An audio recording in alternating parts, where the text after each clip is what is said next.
ആകയാൽ നിങ്ങളുടെ ശരീരം കൊണ്ട് ദൈവത്തെ മഹത്വപ്പെടുത്തുവിൻ. It's very interesting. കാര്യം എന്താണെന്ന് വെച്ച് കഴിഞ്ഞാൽ ശരിക്കും ഇവിടെ ആ വാക്യം പറയുന്നത് you are bought with a price, so glorify God in your body. ശരീരം കൊണ്ടെന്ന് പറയുന്നതിനേക്കാൾ കുറച്ചുകൂടെ കൃത്യമായിട്ട് പറഞ്ഞു കഴിഞ്ഞാൽ ശരീരത്തിൽ ദൈവത്തെ മഹത്വപ്പെടുത്തുവിൻ എന്നുള്ള അർത്ഥത്തിലാണ് അവിടെ ഉപയോഗിച്ചിരിക്കുന്നത്. ശരീരത്തിൽ ദൈവത്തെ മഹത്വപ്പെടുത്തുവിൻ. സോ സാധാരണ രീതിയിലെല്ലാം നമ്മളെല്ലാം ഈ ആത്മാവ് കൊണ്ട് ദൈവത്തെ മഹത്വപ്പെടുത്തുന്ന കാര്യത്തെക്കുറിച്ച് എപ്പോഴും കേൾക്കുന്നത്. പൊതുവേ ഈ ശരീരം കൊണ്ട് ദൈവത്തെ മഹത്വപ്പെടുത്തുന്ന കാര്യത്തെക്കുറിച്ച് അങ്ങനെ കേൾക്കുന്നില്ല. കേൾക്കുന്നെങ്കിൽ തന്നെ ആകെപ്പാടെ നമ്മൾ ആരാധനയ്ക്ക് മുമ്പായിട്ട് അല്ലെങ്കിൽ പാട്ട് പാടുന്നതിന് മുമ്പായിട്ട് പാസ്റ്റർ പറയും, നിങ്ങൾ ശരീരം കൊണ്ട് നിങ്ങൾ കൈയെ അടിച്ച് എന്നൊക്കെ പറയും.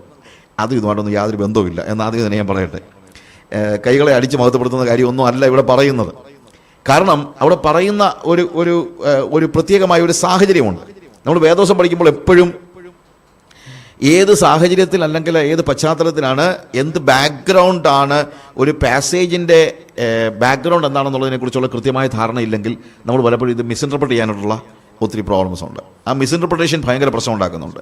ഇന്ന് പലപ്പോഴും ദൈവവചനം പറയാത്തതല്ല പ്രശ്നം, വചനത്തിൻ്റെ മിസ്ഇൻറ്റർപ്രിട്ടേഷനാണ് വാസ്തവത്തിൽ കൂടുതൽ പ്രശ്നം ഉണ്ടാക്കുന്നത്. അതുകൊണ്ട് തന്നെ ദൈവസഭയിൽ പലപ്പോഴും ശരിയായിട്ടുള്ള ഉപദേശമോ ദൈവികമായ കാര്യങ്ങളോ മനസ്സിലാക്കാൻ കഴിയുന്നില്ല. ഇവിടുത്തെ ഒരു പ്രത്യേകമായ സാഹചര്യം നമ്മളൊന്ന് പഠിച്ചു നോക്കിയാൽ ഇറ്റ്സ് വെരി ഇൻട്രസ്റ്റിംഗ്. ഇതും അതുമായിട്ട് ബന്ധമില്ലെന്ന് തോന്നുന്ന രീതിയിലാണ് കാര്യങ്ങൾ പോകുന്നത്. പക്ഷേ ആ ലിങ്ക് ചെയ്ത് വരുമ്പോഴാണ് നമ്മളത് മനസ്സിലാക്കുന്നത്. ഫസ്റ്റ് ചാപ്റ്റർ 6 നമ്മൾ തുടങ്ങുമ്പോൾ തന്നെ പറയുന്നത് ഒരു വ്യക്തി, സഭയിലെ ഒരു വ്യക്തി മറ്റൊരു വ്യക്തിക്ക് എതിരായിട്ട് കേസ് കൊടുക്കുന്ന കാര്യമാണ്. അത് പണ്ടൊന്നും നടക്കുന്ന കാര്യമല്ലായിരുന്നു. പണ്ടെന്ന് പറഞ്ഞു കഴിഞ്ഞാൽ ഇപ്പം നമ്മൾ പറയുന്നത് പോലെ ഒന്നും അല്ല. കൊരിന്ത സഭയിൽ ഒരാളങ്ങനെ കൊടുത്തു. കൊരിന്ത സഭയിലും എന്ത് ചെയ്തു? ഒരാൾ മറ്റൊരാൾക്കെതിരെ കേസ് കൊടുത്തു. അപ്പോൾ കേസ് കൊടുത്തപ്പോൾ ഇവിടുത്തെ ഒരു പ്രധാനപ്പെട്ട പ്രശ്നം എന്നാന്ന് ചോദിച്ചു കഴിഞ്ഞാൽ, പോൾ ചോദിക്കുന്ന ഒരു ചോദ്യം 5-ാമത്തെ വാക്യത്തിൽ, നിങ്ങൾക്ക് ലജ്ജയ്ക്കായി ഞാൻ ചോദിക്കുന്നു, ഇങ്ങനെ സഹോദരന്മാർക്ക് മധ്യേ കാര്യം തീർപ്പാൻ പ്രാപ്തിയുള്ളൊരു ജ്ഞാനിയും നിങ്ങളുടെ ഇടയിലില്ലയോ? അല്ല, സഹോദരൻ സഹോദരനോട് വ്യവഹരിക്കുന്നു, അതും അവിശ്വാസികളുടെ മുമ്പിൽ തന്നെ. നിങ്ങൾക്ക് തമ്മിൽ വ്യവഹാരം ഉണ്ടാകുന്നത് തന്നെ കേവലം പോരായ്മയാകുന്നു. അതിനു പകരം നിങ്ങൾ അന്യായം സഹിച്ചു കൊള്ളാത്തത് എന്ത്? നഷ്ടം ഏറ്റുകൊള്ളാത്തത് എന്ത്? അല്ല, നിങ്ങൾ അന്യായം ചെയ്യുകയും നഷ്ടം വരുത്തുകയും ചെയ്യുന്നു, അതും സഹോദരന്മാർക്ക് തന്നെ. It's very interesting. So somebody is doing some kind of wrong things against his brother, his own brother. Wrong. മറ്റൊരാൾക്കെതിരായിട്ട്, സഹോദരനെതിരായിട്ട് ഒരാൾ ദോഷം ചെയ്യുന്നു എന്നുള്ളതാണ് അവിടുത്തെ ഏറ്റവും പ്രധാനപ്പെട്ടതായ വിഷയം. Verse 8 but you yourself wrong and defraud, and that even your own brethren. നിങ്ങൾ തന്നെ അന്യായം ചെയ്യുന്നു. അന്യായം ചെയ്യാൻ പാടില്ല എന്നുള്ളത് തന്നെയല്ല ഇവിടുത്തെ ഒരു പ്രധാനപ്പെട്ട പ്രശ്നം. ഈ അന്യായം ആരോട് തന്നെ ചെയ്യുന്നു? സ്വന്തം സഹോദരനോട് തന്നെ ചെയ്യുന്നു. അപ്പം സഹോദരനോട് ഒരാൾ അന്യായം ചെയ്തപ്പോൾ ആ സഹോദരൻ എന്തോ ചെയ്തു? കൊണ്ടുപോയി കേസ് കൊടുത്തു. അപ്പോൾ ഈ കേസ് കൊടുത്തത് അന്യായം ചെയ്തിട്ടാണ്. അന്യായം അല്ലെങ്കിൽ ഇതൊരു കള്ളക്കേസല്ല. കള്ളക്കേസാണെങ്കിൽ നമ്മൾ ശരിയാണ്, കള്ളക്കേസ് കൊടുക്കാൻ പാടില്ല. പക്ഷേ ഇത് കള്ളക്കേസല്ല. ഇവിടുത്തെ പ്രത്യേകത എന്നു ചോദിച്ചു കഴിഞ്ഞാൽ ഇത് കൃത്യമായി അന്യായം ചെയ്തതുകൊണ്ടുള്ള കേസാണ്. ഒരു ഉദാഹരണം പറഞ്ഞു കഴിഞ്ഞാൽ, നിങ്ങളുടെ ചർച്ചിലെ ഒരു സഹോദരൻ മറ്റൊരു സഹോദരൻ്റെ ഒരു അത്യാവശ്യ സമയത്ത് വന്ന് ഒരു 2 ലക്ഷം രൂപ കടം വാങ്ങിച്ചെന്ന് വയ്ക്കുക. അല്ലെങ്കിൽ ബിസിനസ് ഇങ്ങനെ പൊട്ടിയിരിക്കുന്ന സമയത്താണ്, സഹോദര എന്നെ ഒന്ന് സഹായിക്കണം എന്ന് പറഞ്ഞു. നിങ്ങൾ കയ്യിലുണ്ടായിരുന്ന അല്ലെങ്കിൽ ഒരു പക്ഷേ നിങ്ങൾ വീട്ടിൽ എന്തെങ്കിലും ആവശ്യത്തിന് വേണ്ടിയോ എന്തെങ്കിലും കാര്യങ്ങൾക്ക് വേണ്ടി വെച്ചിരുന്ന, വളരെ സൂക്ഷിച്ച് വെച്ചിരുന്ന 2 ലക്ഷം രൂപ നിങ്ങളുടെ കയ്യിൽ നിന്ന് ഈ സഹോദരൻ എന്ത് ചെയ്തു? കടം വാങ്ങിച്ചു. കടം വാങ്ങിച്ചപ്പോഴേ പറഞ്ഞു, എൻ്റെ പൊന്ന സഹോദരൻ, എനിക്ക് ആകെപ്പാടെ ഉള്ളത് ഈ കയ്യിലുള്ളത് ഇതാണ്, എനിക്ക് എന്തെങ്കിലും അത്യാവശ്യം ഉണ്ടെങ്കിൽ ഉടനെ തിരിച്ചു. അയ്യോ, അങ്ങനൊന്നുമില്ല, അത്യാവശ്യം ഉള്ളപ്പോഴൊന്നുമല്ല, ഞാനിത് 2 മാസം തന്നെ തിരിച്ചു തന്നേക്കാമെന്ന് പറയുന്നു. 2 മാസം കഴിഞ്ഞിട്ട് പൈസ തിരിച്ചു കിട്ടിയില്ല. പക്ഷേ വലിയ അത്യാവശ്യം ഒന്നും വരാഞ്ഞതുകൊണ്ട് ഈ സഹോദരൻ ചോദിച്ചുമില്ല. 1 വർഷമായിട്ടും തിരിച്ചു കൊടുത്തില്ല. 1 വർഷമായിട്ടും തിരിച്ചു കൊടുക്കാതെ വന്നപ്പോഴത്തേക്ക് ഇയാളൊന്ന് ചോദിച്ചു, ബ്രദറെ ആ പണ്ട് വാങ്ങിച്ച അരുവ, ബ്രദറെ ഇല്ലാത്തതുകൊണ്ടല്ലേ, തരാം, ഞാൻ തന്നേക്കാം. അങ്ങനെ പറഞ്ഞു. കുറച്ച് കഴിഞ്ഞപ്പോഴത്തേക്ക് ഇയാളുടെ ബിസിനസ് എല്ലാം അങ്ങ് പുഷ്ടി പ്രാപിച്ചു. ഈ 2 ലക്ഷം രൂപയും കൊണ്ട് ഇയാൾ 20 ലക്ഷം ഉണ്ടാക്കി. 20 ലക്ഷം മാത്രമല്ല, ഇയാൾ പുതിയ ബിസിനസ്സുകൾ തുടങ്ങി. നാട്ടിൽ ഒരു 5 ഏക്കർ റബ്ബർ തോട്ടം വാങ്ങിച്ചു. എറണാകുളത്ത് ഒരു ഫ്ലാറ്റ് വാങ്ങിച്ചു. ബാംഗ്ലൂർ ഒരു ഫ്ലാറ്റ് വാങ്ങിച്ചു. പക്ഷേ ഇയാൾ 2 ലക്ഷം തിരിച്ചു കൊടുക്കുന്നില്ല. അങ്ങനെ ഇരിക്കെ ഈ ബ്രദറിൻ്റെ അല്ലെങ്കിൽ ഈ കൊടുത്ത സഹോദരൻ്റെ അമ്മ പെട്ടെന്ന് ഹോസ്പിറ്റലിൽ അഡ്മിറ്റായി, അവർക്ക് ഇൻഷുറൻസ് ഒന്നുമില്ല, ഹോസ്പിറ്റലിൻ്റെ ബില്ല് കൊടുക്കാൻ പോലും പൈസ ഇല്ലാതെ ഇദ്ദേഹം കടം വാങ്ങിക്കേണ്ടി വന്നു എന്ന് വയ്ക്കുക. അന്നേരവും ചെന്ന് ചോദിച്ചു, എൻ്റെ പൊന്നു സഹോദരൻ, അമ്മച്ചി ഹോസ്പിറ്റലിൽ നിന്ന് നടക്കാൻ എനിക്ക് പണമില്ല എന്ന് പറഞ്ഞു കഴിഞ്ഞപ്പോഴും ഇദ്ദേഹം പറഞ്ഞതെന്നറിയാമോ? തരാം സഹോദര. അപ്പോൾ 3 വർഷമായി, വാങ്ങിച്ചിട്ട് 3 വർഷമായി, 2 മാസത്തേക്ക് പറഞ്ഞാണ് 3 വർഷമായി, തരാം സഹോദര. ഇല്ലാത്തത് കൊണ്ടല്ലേ എന്ന് പറയുന്ന ആള് ബോംബെയിൽ 2 ഫ്ലാറ്റോടെ വാങ്ങിച്ചെന്ന് വയ്ക്കുക. സ്വാഭാവികമായി ഈ വിഷയമായിട്ട് നിങ്ങളുടെ അടുത്ത് വന്നു കഴിഞ്ഞാൽ നിങ്ങൾ പറയുന്ന കാര്യം എന്തായിരിക്കും? കേസ് കൊടുക്കണം ബ്രദറെ, അല്ലാതെ എന്തോന്ന്, അതിനല്ലേ കോടതിയും പോലീസും ഒക്കെ. എന്നല്ല നമ്മളാണെങ്കിലും ചോദിക്കത്തില്ല. ഇപ്പം എന്നോട് പറഞ്ഞു കഴിഞ്ഞാൽ നമ്മൾ പറയുന്ന ഒരു നോർമലായിട്ട് കേസ് കൊടുക്കണം ബ്രദറെ, അതിനല്ലേ കോടതിയും പോലീസും ഒക്കെ. അങ്ങനെ അങ്ങ് കളിപ്പിക്കാൻ തുടങ്ങി കഴിഞ്ഞാൽ എന്തോ? ഇതാണ് നാച്ചുറലായിട്ട് നമുക്കൊക്കെ ഉണ്ടാകാൻ പറ്റുന്ന സാധ്യതയുള്ള ഒരു പ്രതികരണം. Am I right? അല്ലേ? ഇതിനകത്തൊന്നും നമ്മൾ വലിയ തെറ്റുമൊന്നും കാണുന്നില്ല. ഉണ്ടോ? കാര്യം കള്ളക്കേസല്ല, ജെന്യൂനായിട്ടുള്ള കേസാണ്. എന്ന് തന്നെയല്ല, തുറമാനമായിട്ട് ഈ അന്ന് 2 ലക്ഷം കൊടുത്തത് കൊണ്ട് അയാളിപ്പോൾ 200 ലക്ഷം ഉണ്ടാക്കിയിരിക്കുന്നത്, അല്ലെങ്കിൽ 2 കോടി ഉണ്ടാക്കിയിരിക്കുന്നത്. എന്നിട്ടും ഇയാൾ 2 ലക്ഷം രൂപ തരാൻ തയ്യാറാകുന്നില്ലെങ്കിൽ കേസ് കൊടുക്കുകയല്ലാതെ എന്തോ ചെയ്യാൻ? ഈ സാഹചര്യം പോലെ ഒന്ന് കൊരിന്ത്യ സഭയിൽ നടന്നതുകൊണ്ടാണ്. അവിടെയാണ് ഞാൻ പറഞ്ഞത്, ഈ പശ്ചാത്തലം നിങ്ങൾ മനസ്സിലാക്കണം. പോൾ ചോദിക്കുന്ന കാര്യം, പോൾ 2 കൂട്ടരെയും വഴക്ക് പറയുകയാണ്. ഒന്നാമത് പറയുന്ന ആള്, അല്ലെങ്കിൽ വഴക്ക് പറയുമ്പോൾ ആദ്യം എന്നുള്ളതല്ല, രണ്ടാമതായിട്ട് അവിടെ പറയുകയാണെങ്കിലും അവിടെ നിങ്ങൾ അന്യായം ചെയ്യുകയും നഷ്ടം വരുത്തുകയും ചെയ്യുന്നു, അതും സഹോദരന്മാർക്ക് തന്നെ. എന്നിട്ട് ചോദിക്കുന്ന ഒരു ചോദ്യമുണ്ട്, അന്യായം ചെയ്യുന്നവൻ ദൈവരാജ്യം അവകാശമാക്കുകയില്ല എന്ന് നിങ്ങൾ അറിയുന്നില്ലയോ? Do you not know that the unrighteous will not inherit the kingdom of God? നിങ്ങൾക്ക് അറിയത്തില്ലേ അന്യായം ചെയ്യുന്നവൻ ദൈവരാജ്യം അവകാശമാക്കില്ലെന്ന്? അതുകൊണ്ട് അന്യായം ചെയ്ത വ്യക്തിയോട് തീർത്ത് പറയുന്നു, you are not going to inherit the kingdom of God. ഞാൻ പറഞ്ഞ മനസ്സിലാക്കണം. അതിനകത്ത് യാതൊരു കോംപ്രമൈസും ഇല്ല.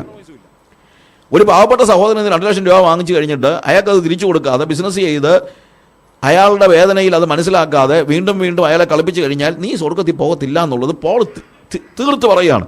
U will never inherit the kingdom of God. Don't you know? നിനക്കറിയത്തില്ലേ? അറിയത്തില്ല എന്ന് ചോദിച്ചു കഴിഞ്ഞാൽ എന്താ? നിനക്ക് മനസ്സിലാക്കിയിട്ടില്ല എന്നുള്ളതല്ല, നീ മനസ്സിലാക്കിയിട്ടും എന്താ ഇത് ചെയ്യുന്നതെന്നാണ്. ഈ ടോൺ നമ്മൾ മനസ്സിലാക്കണം. വേദപുസ്തകത്തിൻ്റെ ആ ടോൺ എപ്പോഴും വായിക്കുമ്പോഴെല്ലാം അതിൻ്റെ ആ ടോൺ നമ്മൾ മനസ്സിലാക്കി വേണം, എന്നാലേ അതിൻ്റെ അർത്ഥം നമുക്ക് ഗ്രഹിക്കാൻ പറ്റത്തുള്ളൂ. Don't you know, do you not know that those who are unrighteous will never inherit the kingdom of God? ദൈവരാജ്യം അവകാശമാക്കില്ല. നിനക്കറിയത്തില്ലേ? നിങ്ങളെ തന്നെ വഞ്ചിക്കാതിരിപ്പിൻ. അപ്പോൾ നിങ്ങളെ തന്നെ വഞ്ചിക്കാതിരിപ്പിൻ എന്ന് പറയുന്നതിൻ്റെ കാര്യം എന്താണ്? ഈ ചെയ്യുന്നവൻ ചിന്തിക്കുന്നതിനെന്നറിയാമോ? ഇതും കൊണ്ടൊന്നും സ്വർഗത്തിൽ പോകാതിരിക്കത്തില്ലെന്നാണ്. അന്യായം ചെയ്യുന്നവൻ ചിന്തിക്കുന്നത്, അതൊന്നും സാരമില്ല, ഇതൊന്നും സ്വർഗത്തിൽ പോകുന്നതിന് ഒന്നും തടസ്സമല്ലെന്നാണ്. അതുകൊണ്ടാണ് നിങ്ങളെ തന്നെ വഞ്ചിക്കാതിരിപ്പിൻ എന്ന് പറയുന്നത്. അതായത് ഇവൻ മറ്റുള്ളവരെ കളിപ്പിച്ചെങ്കിലും അന്യായം ചെയ്തെങ്കിലും ഇവൻ്റെ ചിന്ത, it doesn't affect my entering in to the kingdom of God or into heaven എന്നുള്ളതാണ്. ഇതാണ് ഇന്ന് വിശ്വാസികൾക്ക് പറ്റിയിരിക്കുന്ന ഒരു വലിയ പ്രശ്നം. അതായത് അവിടെയാണ് നമ്മൾ വഞ്ചിതരായി പോകുന്നത്. നമ്മൾ ചിന്തിക്കുന്നത്, the things that we do, the wrong doings in our life doesn't affect our entering into the kingdom of God, into heaven. സ്വർഗത്തിലേക്ക് പോകുന്നതിന് നിത്യതയെ ഇതൊന്നും ബാധിക്കുന്നില്ല എന്നുള്ള ചിന്തയിലാണ് ആളുകൾ ഇടപെടുകയും പ്രവർത്തിക്കുകയും ചെയ്യുന്നത്. ദിസ് ഈസ് എക്സാക്ട്ലി, ഇതാണ് എനിക്ക് ആദ്യം തന്നെ പറയേണ്ടതായ ഒരു കാര്യം.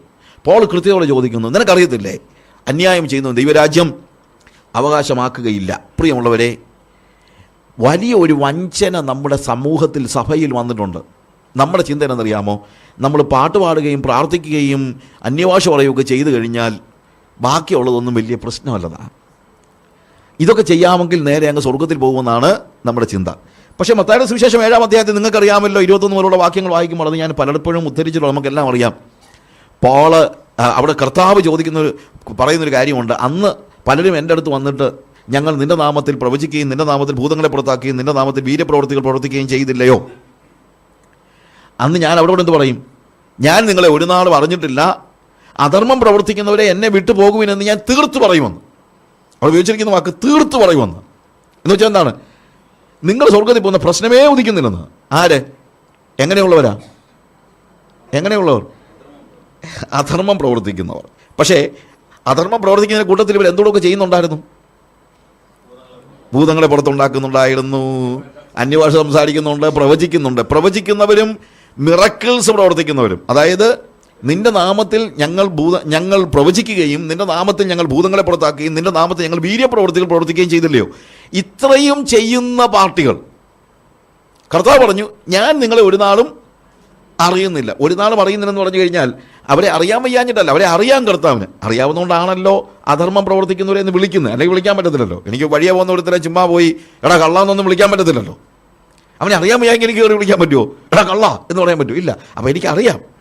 കർത്താവ് പറഞ്ഞ ഇതാണ്, ഞാൻ നിങ്ങളെ അറിയുന്നത് പ്രവചിക്കുന്നവരായിട്ടും ഭൂതങ്ങളെ പുറത്താക്കുന്നവരായിട്ടും വീര്യപ്രവർത്തികൾ പ്രവർത്തിക്കുന്നവരായിട്ടും ഒന്നുമല്ല. ഞാൻ നിങ്ങളെ അറിയുന്നത് നിങ്ങൾ അധർമ്മം പ്രവർത്തിക്കുന്നവരായിട്ടാണ്.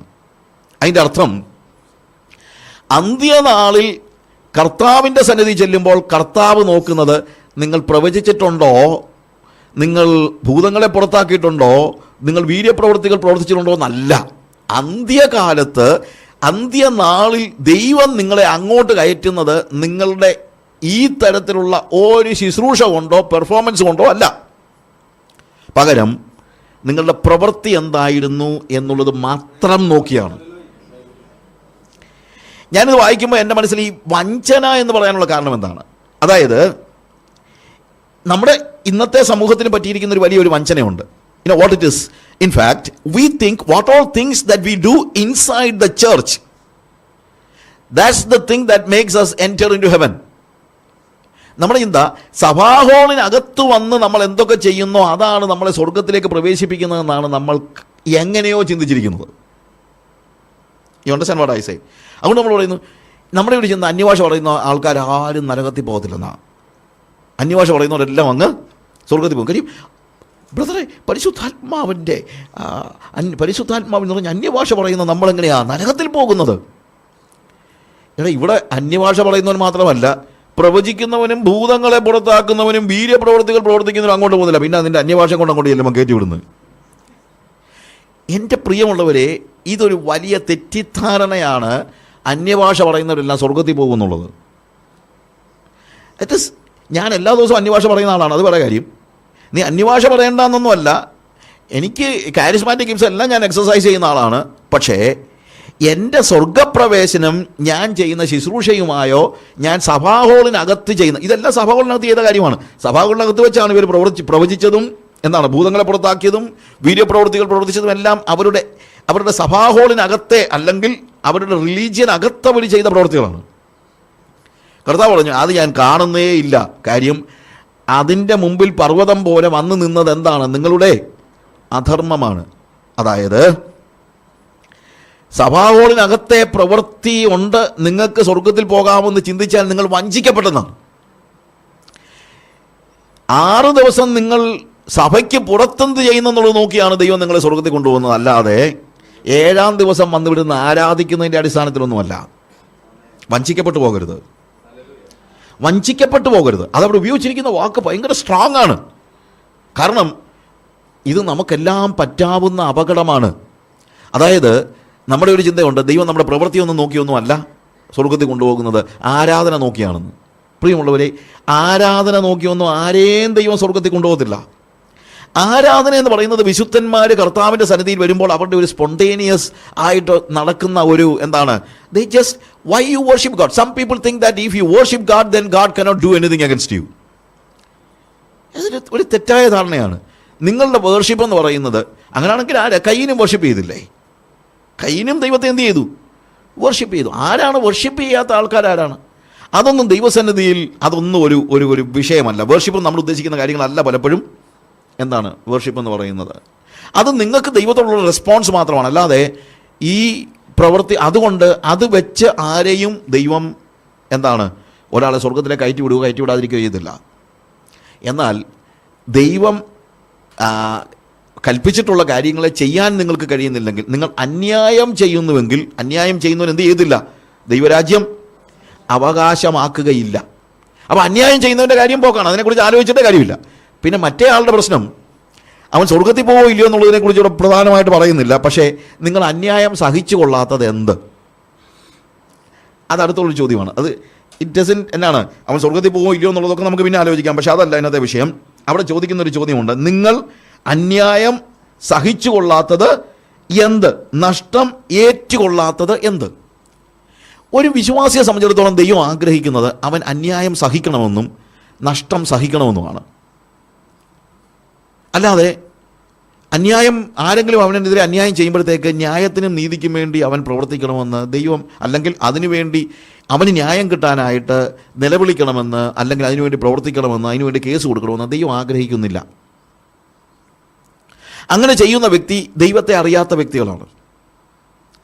കാരണം അത് അവിശ്വാസികൾ മാത്രം ചെയ്യുന്നൊരു കാര്യമായിട്ടാണ് പറയുന്നത്. ഞാൻ പറഞ്ഞാൽ മനസ്സിലാക്കണം. എന്നെ ഒരാൾ കളിപ്പിച്ചാൽ ഞാൻ ഉടനെ കൊണ്ട് കേസ് കൊടുക്കുന്നുള്ളതല്ല. അതല്ല അതിൻ്റെ റിമഡി. അതൊരു ബിബ്ലിക്കൽ പ്രിൻസിപ്പിൾ അല്ല. അന്യായം സഹിച്ചു കൊള്ളാത്തത് എന്ത്? നിങ്ങൾക്കറിയാമല്ലോ, ഒറീസയിലെ പ്രോബ്ലംസ് ഉണ്ടായ സമയത്ത് ഞാൻ ജീസസ് മിഷൻ്റെ തന്നെ അവിടെയുള്ള ഒരു ചർച്ച്, അതിനകത്ത് നമ്മുടെ വിശ്വാസികളായ 20 പേരുടെ വീടുകൾ കത്തിച്ചു കളഞ്ഞു.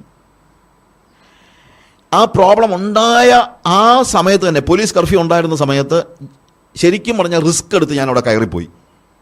എന്ന് വെച്ച് കഴിഞ്ഞാൽ തിരിച്ചു വരാൻ പറ്റുമോ എന്ന് പോലും അറിയാൻ വയ്യാത്ത രീതിയിൽ ഞാൻ എൻ്റെ സകല സാധനങ്ങളും എക്സെപ്റ്റ് എന്താണ് അതെല്ലാം, സകല സാധനങ്ങളെല്ലാം എൻ്റെ including all my documents Bhuvaneshwari വെച്ചിട്ട് ഒരു പ്ലാസ്റ്റിക് കൂടിനകത്ത് ഒരു ജോഡി ഡ്രസ്സും, ജസ്റ്റ് ഐ ഹാഡ് മണി, അവർക്ക് കൊടുക്കാനായിട്ട് പൈസ ഉണ്ടായിരുന്നു. പൈസ കൊണ്ടുപോയപ്പോൾ എൻ്റെ ഡോക്യുമെൻറ്റ്സ് കംപ്ലീറ്റ് അവിടെ മാറ്റി വെച്ചിട്ടാണ് ഞാൻ അവിടെ കയറി പോകുന്നത്.